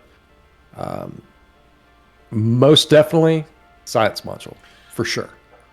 That zoological module, I could see that as well. I love it. Love that idea. And especially if it's a dual purpose, like a bounty hunter type thing. Yeah. Not so sure about the mining ones. It's one of those things where you might be able to, bring like a rock or something with you. But the marine module, kind of deploying the away team. Some sort of drop castle. Probably not. Considering that they're kind of pushing this more towards exploration. Fuel module, definitely could see that for sure. Absolutely. The hydrogen scoop, well, it already has like one of the biggest hydrogen scoops you can put on a ship right now, so not sure about that. One of my favorites, the submarine module. Don't know, but you know, in the same way of, they did in the Q&A, they most definitely talked about having that science module that you could drop off on a planet where it becomes its own little hab. They definitely talked about that. So having one for underwater, I could see it having that purpose as well. But a submarine, that would be pretty cool, because we have seen the concept art where the Carrack was, underwater. And really allow your imagination to run, if you will. There is going to be an ocean planet. There's definitely going to be an underwater city. I mean, or an under some kind of liquid city. That's going to. I mean, they're going to do that for sure. That's going to happen. What if there's a whole planet that's they live in the ocean? Yep. Where the species lives under the ocean. So, that'd be pretty wild to see. So. Yeah, and they also did, in the Q&A, they also did talk about a little bit about changing those up to hangar modules. John even said that you can almost fit a Spartan lengthwise inside all three of those modules. So they said, well, we were looking at that too. So, whatever that means. Of course, that was been years ago. So, yeah, that's, all these things, are always up in the air. But yeah, a lot of these different module ideas, I'd say definitely for sure. Well, and they, it's important for me to make sure, in case anybody missed it. This wasn't some official CIG list. It was just kind of a pie in the sky list from the community, but I absolutely could see a few of those happening. And I'm sure, I would really like to see some more information about that come out. But, I'm okay for, for more gameplay type loops to be developed as well. So they can entertain even a broader scope of these things. Yeah. Oh, they even bring that up a little bit. I said Spartan, but basically it's the same chassis, the Ballista. They actually brought that up in there. With the science pod and stuff. So that's interesting. Yeah. Yeah. Well, let's start talking about the Odyssey. All right. Yeah. So, anybody who kind of listens to Quantanium and Coffee or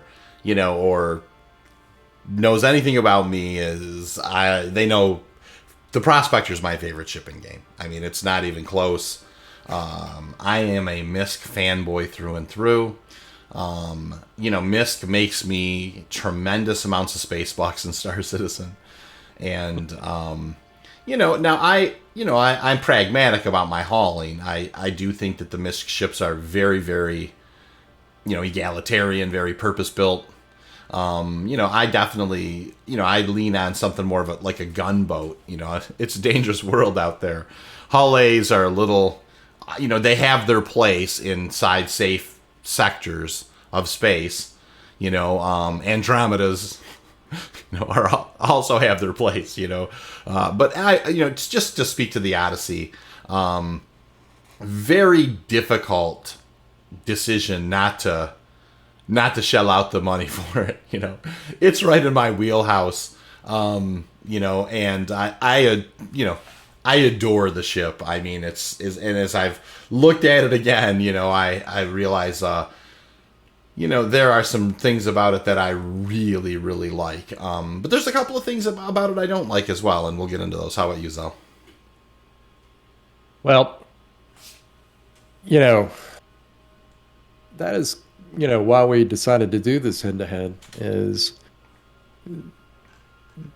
looking at the Odyssey, that was one of the things that kind of blew me away is, what did they do? You know, it's like what they set the ship up to do. It is definitely the Swiss Army knife of the Star Citizen universe. I know we talked a little bit about, you know, I think even, well, maybe the Caterpillar, but you know, this is definitely one of those type of ships where it can do a lot of different things. Um, you know, when they introduced this thing, I was like, yeah, that's very cool. You know, I too, you know, love MISC ships, and but when they introduced this stuff last year, and you know, shown really where it was going, it kind of blew me away a little bit. It was definitely one of those I got very excited moments. So let's get into it. Yeah, so right off the bat, I think, you know, one of the things to recognize, there's one of the big differences between the Odyssey and the Carrack are these capital class components. You know, you have a capital class power plant, a capital class cooler, and a capital class shield generator. And you know, there's some that's some pretty heavy defense right there when it comes to, like, for instance, a capital class shield generator. Those are, you know, that's a head turner, right? You don't have lots of ships that you see that are going to have, you know, they have those capital classes. I mean, the other thing is it's, you know, we talked about computational power. It does have 4, you know, medium computers, so one more computer, and and so I wonder. You know, one of the things, you know, I use that one word for the Carrack as a pathfinder. There's one thing that keeps coming back to my mind about the Odyssey, and that's surveying. Surveyor. You know, it seems like, I mean, you know, you have the prospector, and it's definitely has its place for locating things to mine. I think the Odyssey's the big boy version of finding, like, not just you're not looking for a node or a cluster. You're looking for a planet or a field. you know, an asteroid field. Well, it definitely is set up to do that. You know, it's metrics. If we get into the metrics of it, you mentioned the capital size components that it has, which kind of puts it in that category. They put it in the, you know, it's a large ship, but it's capital size, and that's kind of a funny thing. It too is a 4 to 6 crew, just like the Carrack. Its cargo is 252. Did that surprise you a little bit? So the Carrack, you know, it carries the 400, over 400, and this one carries 252. And that's because you have this cavernous hangar. Yep. You know, that hangar is just the list of ships that can fit in that hangar. I mean, you know, the Carrack being what it is, and Lord knows I adore the Pisces. You know, but the Odyssey has you really can get into some really kind of interesting. Are you bringing the turtle? You know, the terrapin. Are you bringing the prospector? Are you bringing, there's so many different ships that fit in that hangar, and so that's where some of your cargo capacity goes, I believe. It is a generic size hangar, and we'll get into that a little bit. Let's not get too far ahead of ourselves. So, you know, its length is 140 meters. So it's, almost 20 meters longer than the Carrack. Its beam, or its width, is 90 meters. And that its height is 35 meters. So it is definitely a lot wider. And that's where you're getting a lot of, it's a little bit longer, a lot wider. and it's a little bit taller. So you're getting all that. You're getting all that in that ship. So lengthwise, it's interesting how they made such a big deal, and maybe this is the direction that that they're kind of going. Um, when we spoke earlier about, would you have, made the Carrack smaller if you were, forward thinking and say, well, it's really not going to land at these, stations all that often, or whatever the case may be. And it was, big enough just to fit on those pads. Because right now you can take a Carrack and go land it at one of these cargo zones on the largest pad, and it still, hangs off of it a little bit. So if that was their considerations with a lot of that stuff, then, something that they designed, a couple of years later, ended up being 140 meters. And So it's the same thing that, what happened with the Merchantman. It was going to be a particular length, and it ended up being way longer than, than they considered before. So, is this something that we're going to see, in the future, where things are just, going to get bigger? And I think the answer to that question is yes. I mean, we definitely know that there's some bigger ships coming, but in this particular case, they're both a large ship, but that's a substantially much, the Odyssey's you're going to set the two next to each other, and the Odyssey's going to look significantly bigger. It is definitely, and you can tell when they were showing off the gray box. Yep. Just how much more space this thing has. And it's just, it looks, when you looked over, they have that little railing there where, basically said when they built this thing, they built the ship around that The hangar. Yeah. And so, honestly, it is that generic hangar, but, built for one, but holy cow, it's one of those things with what they always say is if it sits, if it fits, it sits, so, you could possibly put, two small ships and, two arrows would fit in there for sure. Yeah, well, yeah, exactly, and maybe if you stagger them, maybe even a third. I mean, with the wings up. I mean, absolutely two. That's and so, Yep. it's a crazy thing. Or like if for some reason you knew you had a big ground operation. You could actually fill that thing with a whole bunch of ground vehicles, and they could all just go out the front. It's true. Besides the hangar being there, we didn't even talk about that whole front end garage for ground vehicles. It's just this is what we were talking about. I think where like how the pipelines evolve, and not only have they got better at building ships, they've gotten better at designing ships because they've it's just one of those things. I mean.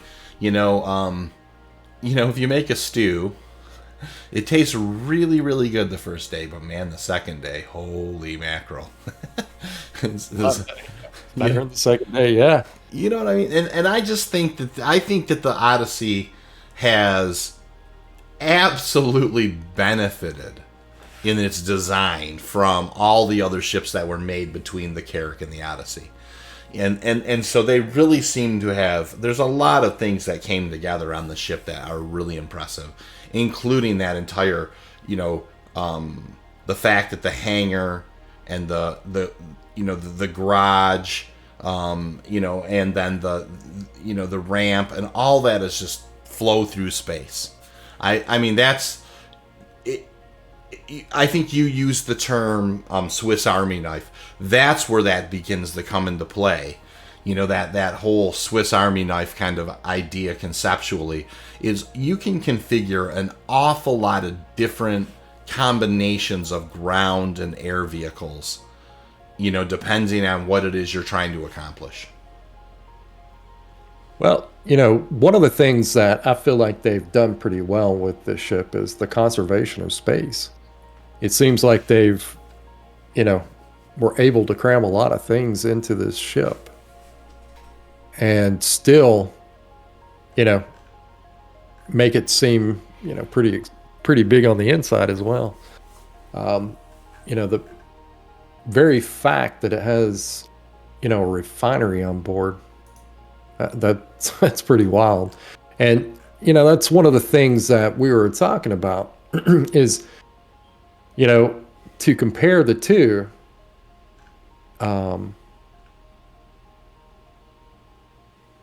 when we were talking about the design factor of the Carrack over the Odyssey, I think, later down the road, they're like, oh, we could have done this kind of thing, right? So we were, really getting into the fuel efficiency on the Carrack, but how far can it really go? Yep. Before it has to start refueling. And because there is a limit. Yep. And, to call for a refuel ship or whatever. On the other hand, the Odyssey can be out there indefinitely. And it can make its own fuel. I mean, that, that's where really the Pathfinder, it kind of comes to an area, it maybe, does some surveying, looks around, does some, looks at the celestial options to maybe go to the next, place. The Odyssey shows up and it can just live there indefinitely. If there's quantanium, in that system, that thing is going to, it's like one of those things. Like if you take a Carrack, let's say you just arrived at Stanton, you definitely can jump quite a few times over to Microtech and the Hurston and Area 18 and back to Crusader and jump around the system. Eventually you are stopping for gas. It's just one of those things where the Odyssey, its main thing that it needs to do really when it gets into a system, if it's just planning on staying there, is looking for its fuel sources.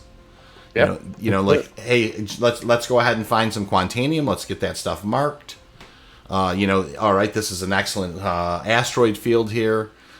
We can return to this place. Let's go ahead and drop a beacon or whatever, or at least write these coordinates down. Let's top off our tanks and let's set up shop. I mean, that's a whole different kind of, if you want to kind of comb over, like, okay, we're jumping all over the place. We're looking around, kind of indefinitely here. That's a game changer. If you want to kind of comb over a system, that thing is more than likely, if there's quantanium to be had, it's not running out of fuel. Oh, no. Now you can, you can be self-sufficient and stay out, as long as you wanted to. How that's going to work gameplay wise, it's going to be pretty interesting. Let's talk a little bit about, one of the things we really didn't get into all that much. And one of the things that I'd really like to get into with this one is on the Carrack, its armament.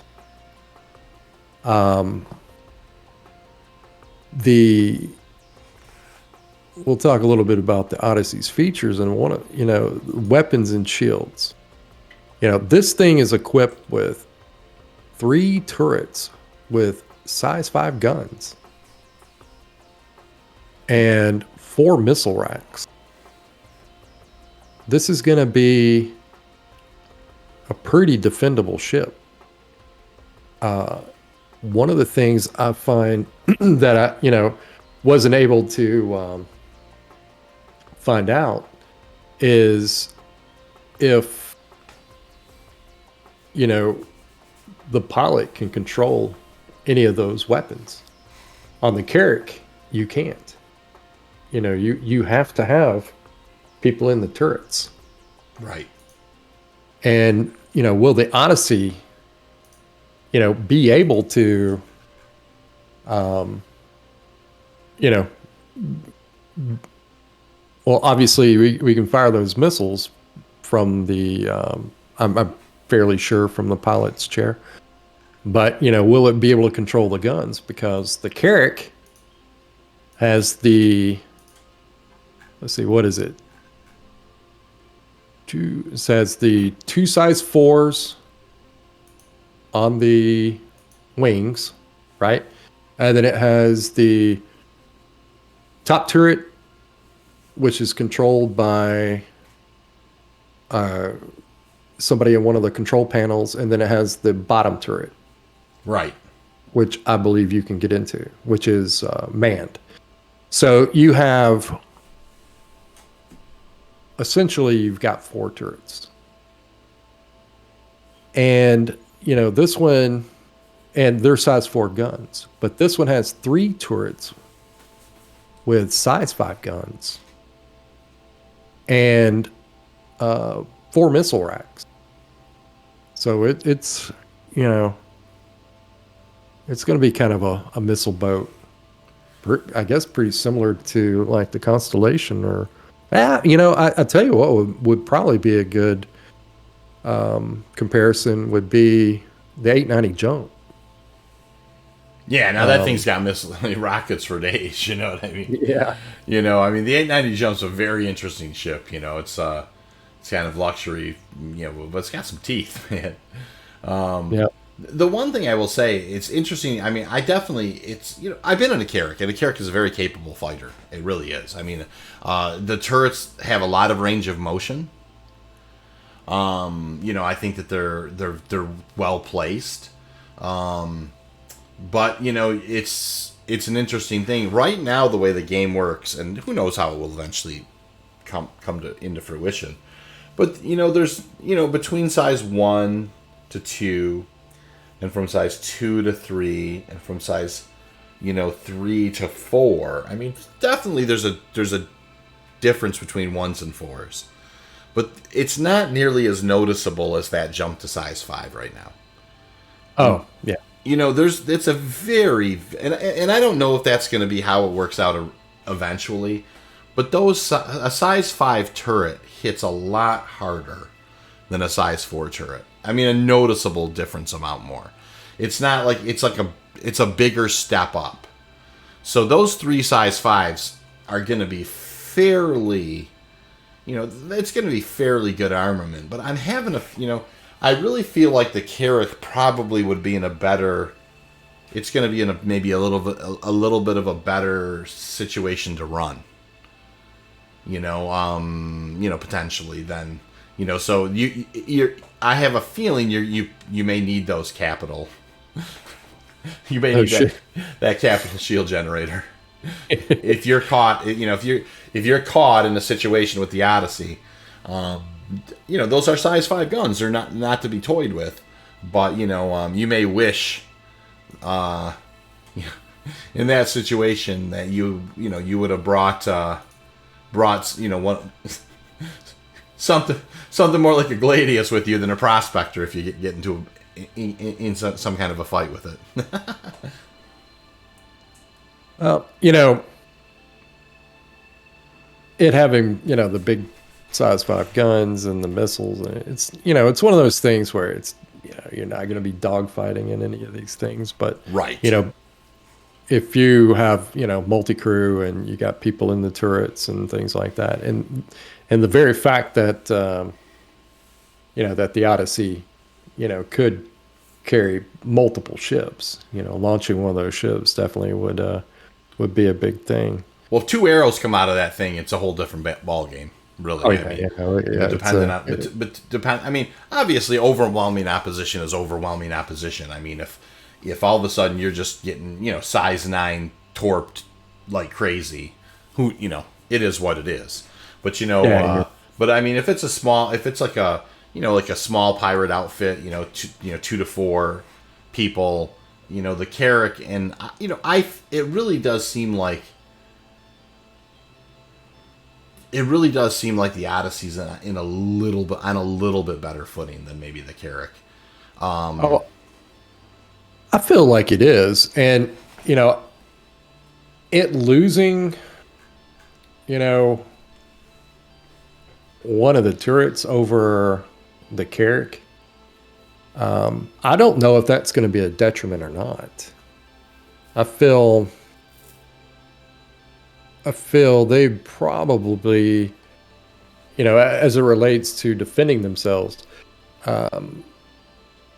probably the Odyssey are probably a little bit better, just because it has bigger shields for sure, and it has the ability to have multiple craft launch from it. So definitely giving that to the Odyssey, I believe, in my opinion. What's your opinion on it?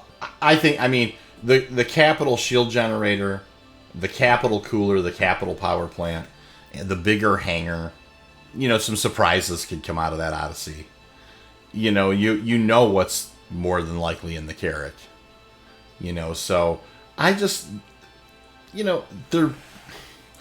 it's a little bit different design concept. Like I said, I think I do think the Carrack is in maybe a better position to run. But I think that there's going to be a fairly significant difference between a capital class shield generator and a large. I just have to, I just kind of believe that, I think those size 5 guns are going to make a big difference too. Yep. It certainly is the way the game sits now. There's a huge difference.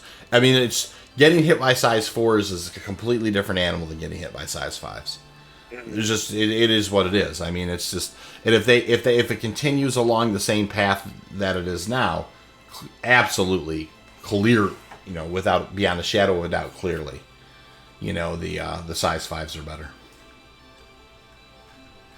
Let's get down to the medical bay. That's another, one of the big selling points for people right now. We spoke a little bit about it earlier, about it having a tier 2 med bay. Well, the Odyssey also has a tier 2 med bay. Pretty equal ground there. Pretty equal. It kind of looks like that. The med bay looks a little bit bigger than it did on the Carrack from the gray box. It didn't really, the Carrack, when you looked at its med bay, it looked like it also had, you had that, the main doctor's areas and stuff, and it looked like, those could be set up, as med research as well. It's one of the things that we didn't really get to see in the gray box for the Odyssey is, how their med bay is gonna, shape up. And there's 3 beds in the Carrack. Mm-hmm. It seems to me like I only recall seeing 1. No, there's 3. Is there 3? There's also 3 in the Odyssey. Yep, there's gotcha. It's pretty comparable because it did have the one, it had the tier 2 med bay that's in its own room. Mm-hmm. And then it had, 2 of the recovery beds in a separate room, just like in the Carrack. Well, that makes, they're it's fairly equal footing along those lines, it seems like to me. Oh, for sure. Let's get into probably the most exciting aspect of the Odyssey. Is that mining cab that sits right underneath the bridge. Yeah, you got your tractor beam and you got your miner. I just got a big smile on my face. The whole concept of being able to mine your own, you can refine it says, you can refine quantanium and hydrogen into fuel. Refineries solely exist to extend the ship's range, so refined fuel goes straight to the fuel tanks rather than the cargo bay. So you're definitely not taking quantanium and making refined quantanium and setting it out and hauling it around or anything. But you know what? I'm okay with it. The one thing I will say is, I don't know that they've done a completely good job of kind of what if you mine Bexelite? so I'm not 100% sure on that. And here's the only other thing that I'm kind of interested in, right, is so you use your hangar, and your hangar you can refuel other ships in. Mm-hmm. Does that fuel come from, like, are you going to be able to, like, so you make quantum fuel and you make hydrogen fuel. Are you all when that then you have so let's say you have the Terrapin on board, and let's say you go cruising in the Terrapin. You hit a couple of you jump away, you come back, half your quantum fuel is gone, half your hydrogen's gone. When the Odyssey fills that thing back up, does that come out of its own tank? Like, are you? Yeah. Because I mean, yeah, come on, that's just fire. I mean, you gotta love that. That the fact. Yeah, the way they talked about that is that you'll be able to refuel those ships, and they said, via on foot or manual refueling, which, we don't talk about that very much, is that you actually going out there and taking that fuel hose and running it up to the ship, and, attaching that coupling and, start the refueling process that way.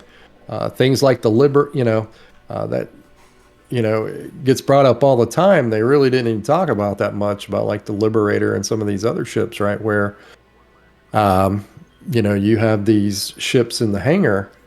But, one thing that we, like I said, we don't talk about all that much is the fact that it's going to get to the point where a lot of this is going to be, one of the things Chris Roberts, the whole big thing with him, everything has to be physicalized. So, you going out there and attaching that hose and refueling it, that's the way they describe that the Odyssey is going to work. So when you go back and you think about all these other ships that were, going to be on these, something like the Kraken or any of these other right. carrier style ships, when you go to refuel, or you're going to have to go out there, drag a hose out there on deck, and attach it. That's going to be pretty interesting. It is going to be really interesting. And so, it's, I mean, once again, I mean, you mentioned that jack of all trades.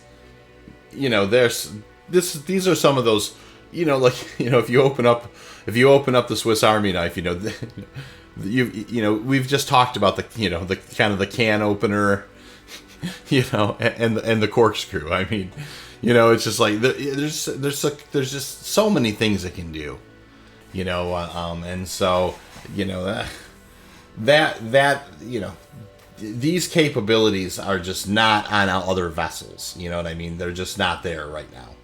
So, yep. That's really, I mean, it does make it a very special, kind of a one of a kind type, one of a kind type of ship. Well, we spoke a little bit about what sets the Carrack apart from, with the fact that it has the more comprehensive, scanning and sensing. Well, I wouldn't even say that, right? So it's better at mapping than the Odyssey's supposed to be. So that's one of the comparisons. But they're both able to, conduct jump point mapping and scanning. It's just that the Carrack is better at it. It can find them at longer ranges, exactly. Yeah, has a longer scan range. I guess that's the thing, right? So you got to give up something for something. The very fact that the Odyssey can go further, you would imagine that that it doesn't have the range, the scanning range that the Carrack does, because you could go further in and scan it from a closer distance. Yeah, well, I mean, that's exactly right. I mean, if you can hang around and just scan it versus you have to go back for fuel. It seems like the versatility from the Carrack will come from its modules. The versatility from the Odyssey will come from its hanger complement and its ability to kind of just make fuel on the go. Exactly. You know what I mean? So they definitely have their own different places. You know what I mean? They really both do need to exist, honestly. Like if you took like what's cool about the Carrack and you put it into the Odyssey, or you put what's cool about the Odyssey and put it in, it'd be one too many. It'd be like, why have anything else? You know what I mean? It's all there. You know what I mean? I do think that there's some interesting. They have a ton of overlap, but they're distinct as well. There's enough distinction there. So depending on what your kind of idea is, and depending on what gameplay mechanics come around, which really is a lot of it boils down to that. You really do. They're both really excellent options that I think you'll be able to make a very distinguished choice. For me, it's 100%. I mean, it's not going to come as any surprise. I love the Odyssey. It's going to be an absolute in-game purchase for me. I can only see it actually increasing in price. I don't know that I'll ever have the 700 or so or 750. About $800 now, right? So. I mean, I don't know that I'll ever have that, but it is absolutely that. Like, I believe it's important to have goals in the game, and that's going to be one of my goals in the game, is to either have one of these or have one of these that you and me and some of our guys share, and that we are able to kind of, between this or a Liberator, you know what I mean, kind of have kind of, this platform that we can kind of just do industrial stuff off of. Well, yeah, exactly. With all that, would we ever take the Odyssey out to do a little money? It's one of the things that we didn't talk about that I was thinking about is, so you have that cab, that mining area that's under, Yep, right under the nose. How easy is that going to be to mine with? It's a big ship, and when they get the bigger asteroids and things like that out there, I'd see, definitely for sure. But, how easy is it going to be to mine with that ship? Are you going to be able to control the ship from the mining area so you can move it around? Or are you going to have to coordinate with the bridge to, sort of like in the mole where it's like, all right, move up a little bit. Okay. Are you an optimal? Yeah, that's great. Fantastic. Stay right there, that type of situation. That's going to be a lot longer run from the mining laser to the cockpit. Yeah, it's we're not going to be doing that single mining in the mole trick that you will with that thing, right? So. Right. I mean, yeah, that's an excellent point. I mean, it's so funny because earlier I talked about it's a crew of one, but if you're not able to steer the ship down there, which you probably won't be able to, there's going to be some coordination in that. Now, I could be wrong, but you're absolutely right. That's a big ship to try and take into a asteroid field. Depending on how dense it is, and of course we're blessed right now. And if you go to the air in Halo, none of those asteroids are moving. You have to keep your head on a swivel. I would imagine eventually there's going to have to be some movement to some of those, and maybe not every one of them. But I think I don't think that I mean, and I don't know this. I mean, in our own asteroid belt, is everything just sitting there, or is it Is it actually moving a little bit? I have a feeling there might be a little bit more movement going on there. So you're making an excellent point. How easy, like, when you communicate to the bridge and you're like, hey, bring it in, or this type of thing. Number one, are you going to have to kind of work around the outskirts of of dense asteroid fields? It's a great question. Yeah, because we know what it's like, mining in dense asteroids, and if you have something that's 140 meters, that's gonna start getting tricky. Yeah. I guess depending on where you're at, and like I said, when they start adding those big giant asteroids into some of those belts, it's gonna be pretty wild. And what size laser is this thing gonna have? I don't think that's been determined, really. Is it going to be something new? Is it, so far we've got the size 1 and size 2. Since it's such a big ship, would it have something like, a size 3? Yeah. Or even bigger? So. And for that reason, exactly. I mean, what size? I never even looked at this, and it's not, not a question we'll maybe have an answer. What size is the Orion going to have?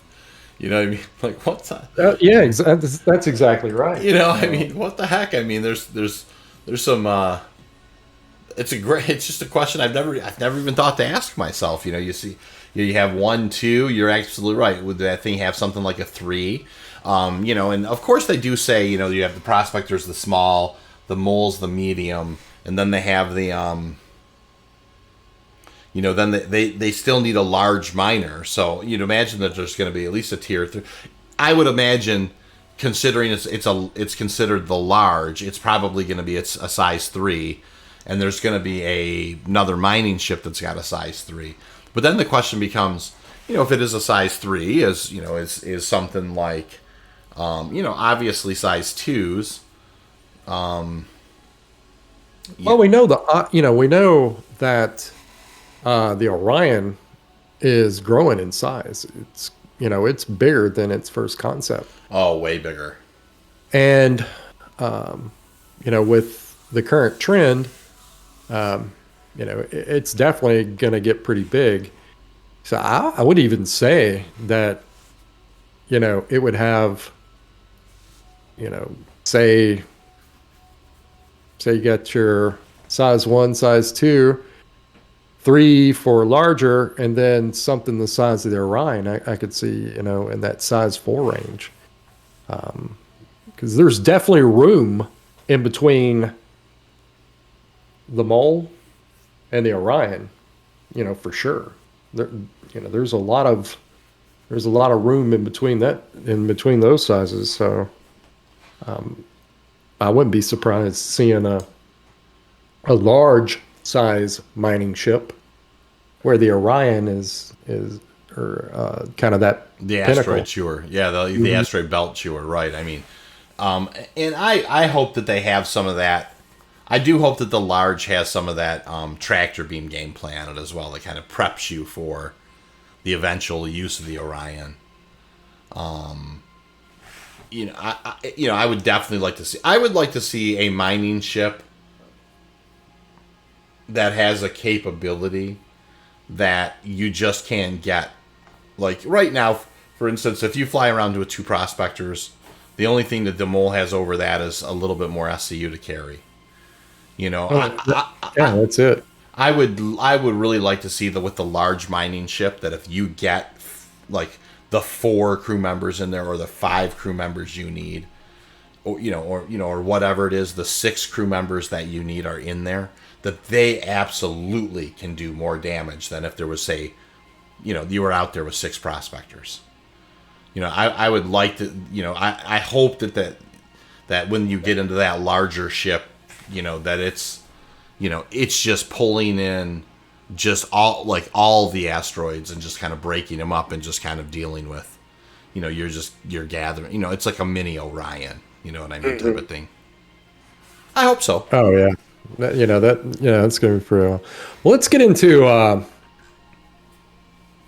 real quick our likes and dislikes on the 2 ships, and then we'll wrap it up. Yeah, so that's a great idea. So some dislikes with the Carrack for me are the size of the store of the bays. Well, of the for the Carrack, the fact that you are just limited to the Pisces. That to me, there's nothing wrong with it. I love the Pisces. I wish it was a little more versatile there. And then also the vehicle bay as well is a little bit. I wish there was more vehicles you could fit in to the Carrack in that capacity. So those two things, like for me, are a drawback for the Carrack. I agree. Yeah, I agree with those. Outside of that, really, I do wish that the Carrack had some missile capability. I'm not sure, like what what the it's it. In a game that's so kind of missile capability is, if you do spend some time in that 890 and just fire rockets in that rocket turret, man, that thing's devastating. Mm-hmm. So I do wish that it did have some missile capabilities of some variety. But outside of that, I think the Carrack looks fabulous. I love the canopy. I love the layout of it, the internal thing. And I really, really hope someday we do see the type of gameplay. I don't know how they're going to do it. I don't know, how they may pull it off, but I do hope that there is the gameplay that supports the ideas behind that incredible ship. So, right. Where are you at for your dislikes with the Carrack?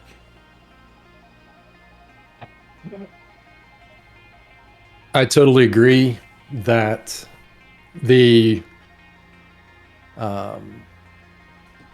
its bay too small, just Absolutely. like you. Absolutely. It storing, one Ursa rover. My apologies. I feel like that's okay. But if you're going to be doing, deep space exploration type things, maybe being able to fit 2 in there would be better. I agree.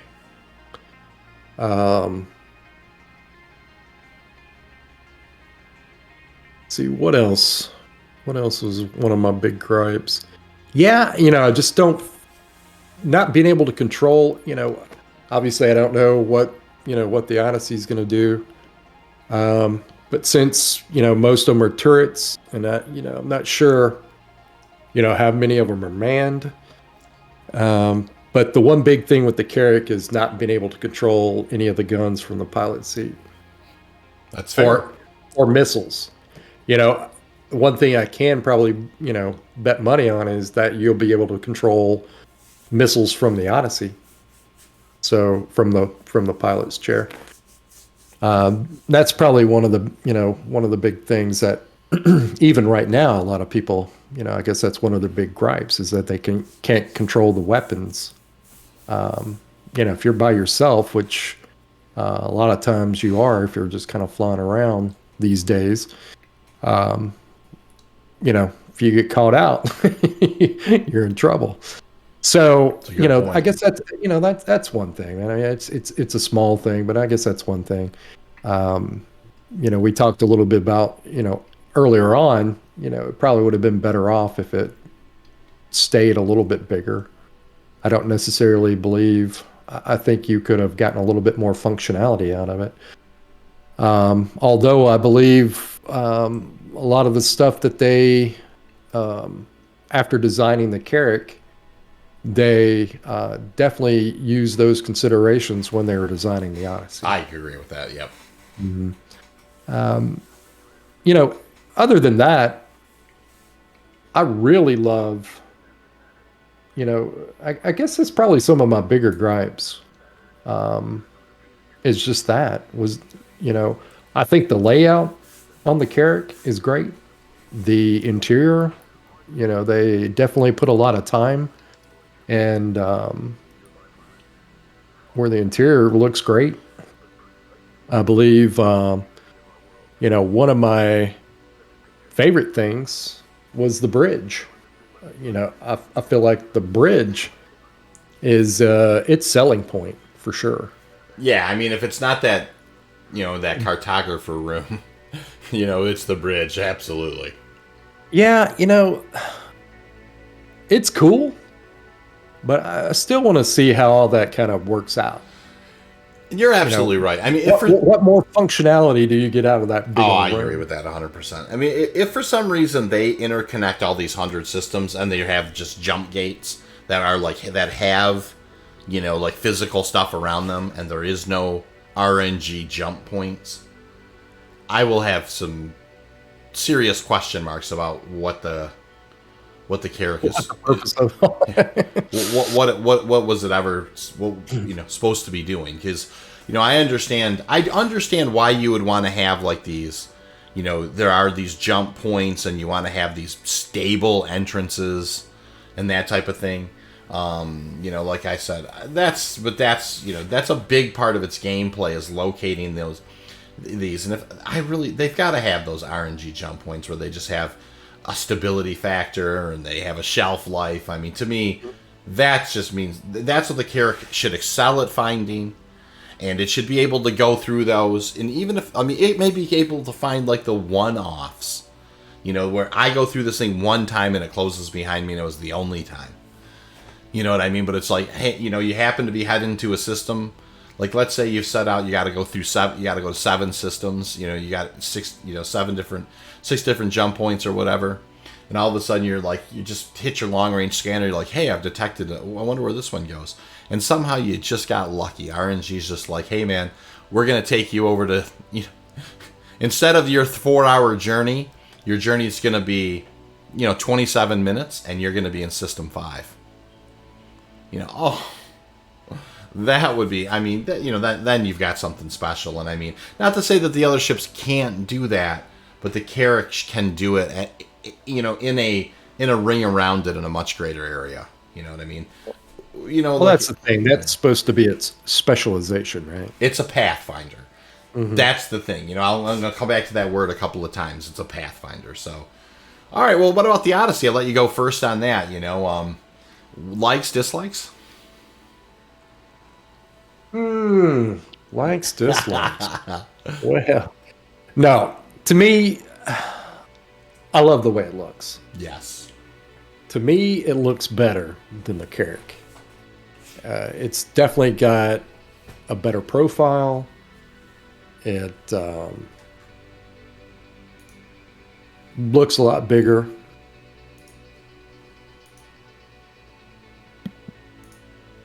The fact that it can mine its own fuel and then it has a refinery on board, so it's self-sustainable, is awesome.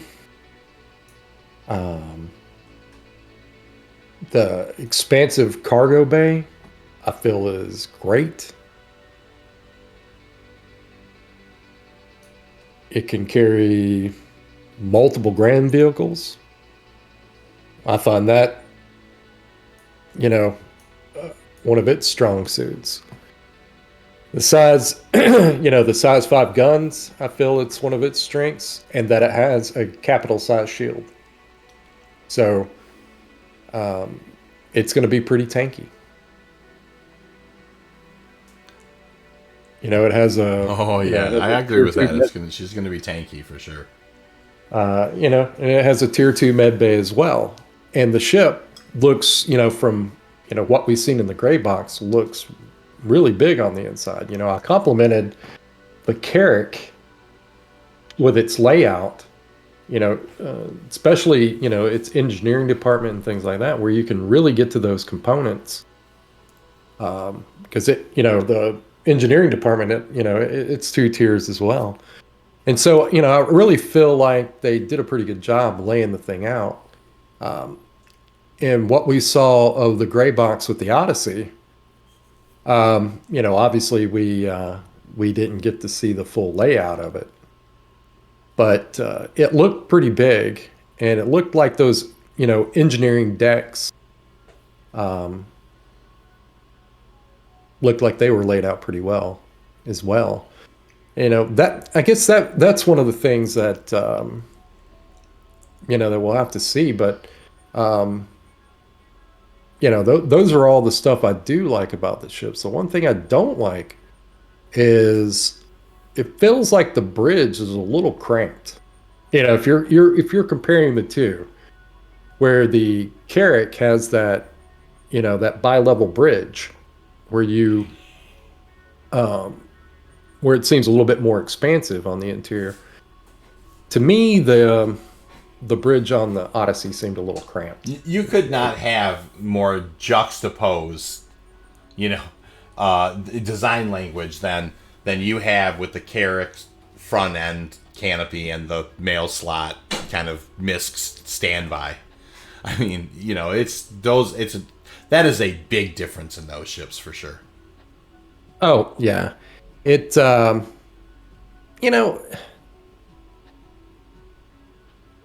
it's not the biggest thing in the world, and to be honest, it's kind of laid out similar to the way the Starfarer is right now. Just with more areas, more consoles. Mm-hmm. But we really enjoy the Starfarer bridge. But I feel like it just doesn't have that it just doesn't have that expansive feel like the Carrack does. I guess if I was going to do it, I'd pull the nose off the Carrack and throw it on the Odyssey, I guess, in a way. But similar. I mean, I do love, the front of the nose on the Odyssey. I mean, I love the way it's styled, and I wouldn't put the big, the big glass canopy like the Carrack has on it. I would just probably maybe shift some stuff around on the bridge. I don't know. It's just me thinking out loud, I guess. So, well, what about you? What do you really like about it? Well, I mean, I adore MISC ships. So right off the bat, its design language speaks to me. I mean, when I look at the Endeavor, when I look at the Hull series, when I look at the Prospector, and that design language is carried directly into the. I mean, its DNA is MISC, 100%. So I mean, just a big and now and then I just kind of sit back and think, man, what if Star Citizen was what if it was that time? I mean, I do think we're always blessed to live in the time that we're living, right? But man, we're gonna miss space travel, when it really gets rolling, and and so when I look at the Odyssey, the Odyssey looks like a ship to me, like would be like the type of ship I would truly like to have to have worked on or been on or lived on. It just has there's just so much about it I like. I mean, it's just a fantastic design. Now, here's the one thing I'm going to say about the Odyssey that I don't like, and I really do think it's a miss. And I know that some people are going to be like, dude, they can't have that because it would make it too great. But if if for some reason I could fly my Prospector off of that thing, land my Prospector back on that thing, and I don't even care about refining anything else. If I could just offload my Quantanium, just give me a place where I can just, plug in, empty my bags, if you will, into that, to kind of also contribute in a way. That would be, to me, that's a miss, right? I wish they would have just, yes, I understand. I don't think it makes it that much more overpowered than the fact that it's got its own capability of doing that on there. But for me, it's just like, that seems like the perfect Prospector hauler, so you can actually have just this more fantastic 1-2 surveying punch. You know what I mean? Like the ultimate data collector duo for finding those things that you may want to mine. But that being said, So that's the only thing that to me that was like, oh, the fact that it doesn't necessarily, refine everything or whatever doesn't bother me. But, you can't, if you bring your prospector with you and you get 32 SCU on board, what do? They show the prospector going around with it, but eventually, I suppose the prospector can help by adding laser power to things, but it really can't do anything else. It only has 32 SCU that it can haul. So, to me, then so take the prospector out of it because you're not really bringing that ship with it. Then it's going to be more like I'm going to be putting something like the Terrapin on there. You know what I mean? To do my own kind of long range kind of scanning, or it almost seems like a perfect, in a way, maybe like a planetary, like what we talked about, maybe using that that cargo or the hangar bay for like an SRV, and then having like kind of a ground fleet that it deploys. Like it's going to be a really, really good kind of like a ground mining platform where it can bring in a lot of different vehicles. It can carry your ROCs farther than anything. And then you have like an SRV like in the hangar to get to, if one of them gets into a jam, you can right side it up or just pick it up and bring it back and repair it. You know what I mean? Type of thing. So, 100%, like Pathfinder versus Surveyor, for me, it's a real easy decision. It's the Odyssey all day long. Yeah, I feel like the Odyssey's a little bit more versatile, the way it's set up now, than the Carrack is. Yeah.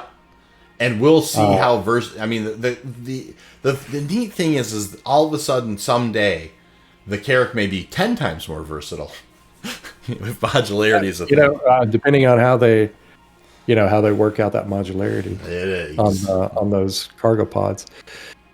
Yeah, I mean, it's interesting to see how that's all that gonna play out. I mean, I could see us using the Odyssey like a basically your point, your bullseye point for doing mining operations. It could be our base of where we could set up to do our mining operations off that thing. I mean, it is kind of a bummer that there's no way to, feed Quantanium on board the refinery other than, extracting it with its own miner. But the very fact that it can refuel ships on board, you've got a mini carrier.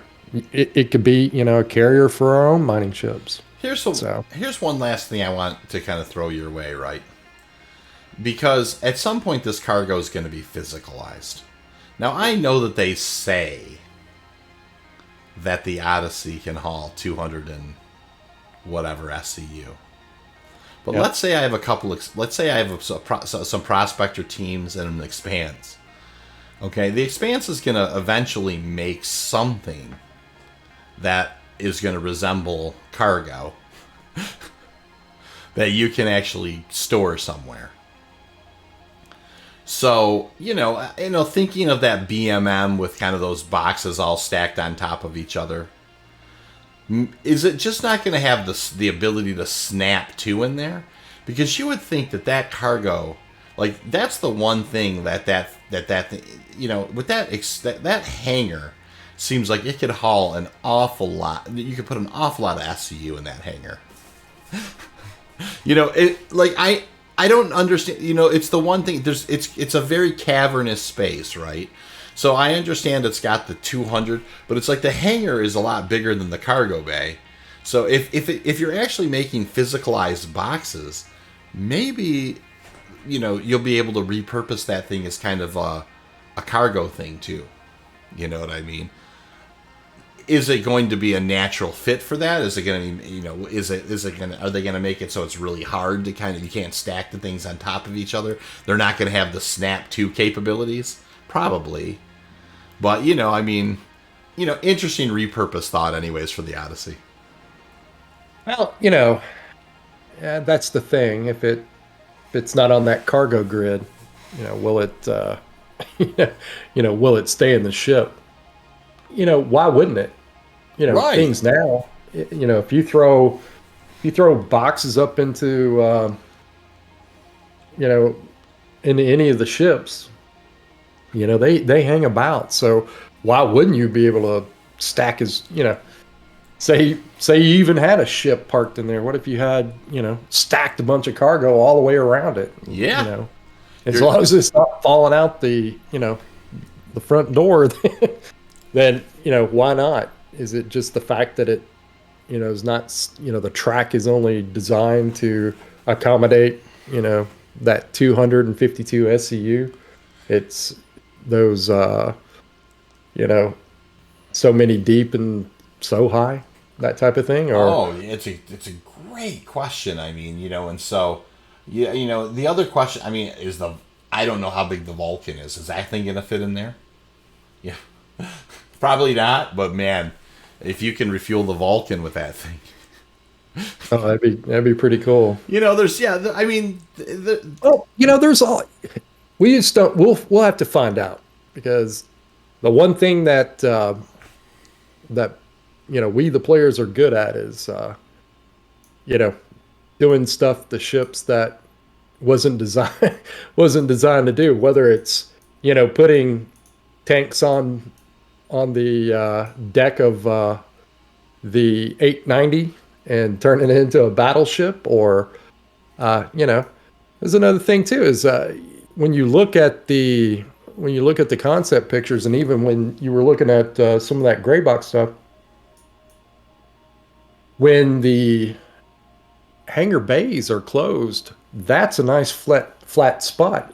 Are you gonna, sort of similar to the way like the Liberator is designed, where it does have that one landing pad on top, will you be able to do the same thing with the Odyssey, where you can land something on the top of it? That would be awesome. I mean, you're exactly right. I mean, just another, leave it to the Star Citizens to find the use cases for things. But, it does seem unusually flat. Do they have some kind of a thought about you sticking something on top of there? Interesting. Just a very, So, yeah, I mean, both of these ships are fantastic ships. That's the one thing is for sure. And I think a reasonable argument could be made for either one of them. Space to me is one of those things where, you always dream about setting out and not having to return. And that's the thing that the Odyssey has, that, it's that X factor. Yeah, we'll have to find out a little bit more about how the Carracks, they made kind of a big deal about it has a special engine, that type of thing. Yeah, or the Tarsus tunneler.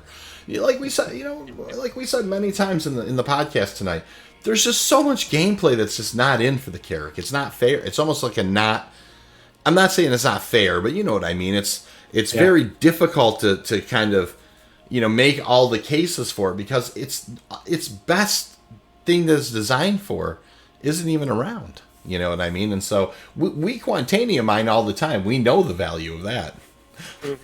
So, well, I mean, oh man, that was a great episode. That was. I just want to say, if you happen to be listening out there, and Zel does an excellent job, and I'm going to let him wrap this up for us tonight. But thank you so much. We've had some fantastic support. We really do have some people that enjoy the podcast, that I know are listening to it. as they head to work or as they kind of go out in their life. And if you've hung on to the podcast, this time, I really want you to know that Zel and I are starting to put some thoughts into how we can make things better, and how we can serve the Star Citizen community, in kind of in a way that's a little more something that's it's something we're excited about, So, anyways, thank you for listening. Without further ado, I will hand it over to Zel, and good night, everybody. Did we tease a little bit about the future? Foreshadowing, right? Oh. You guys need to stay tuned because we've got a lot of things planned for the future. So you guys stay tuned. But like I say every week, we're so appreciative of you guys listening, and the feedback's been great. We really do. We really, really love you guys out there. And, you guys stay listening. We got a lot of stuff planned. And, make sure that you subscribe, you hit that like button, and please engage with us down in the comments below. And join us next week on another Rock Runners Report.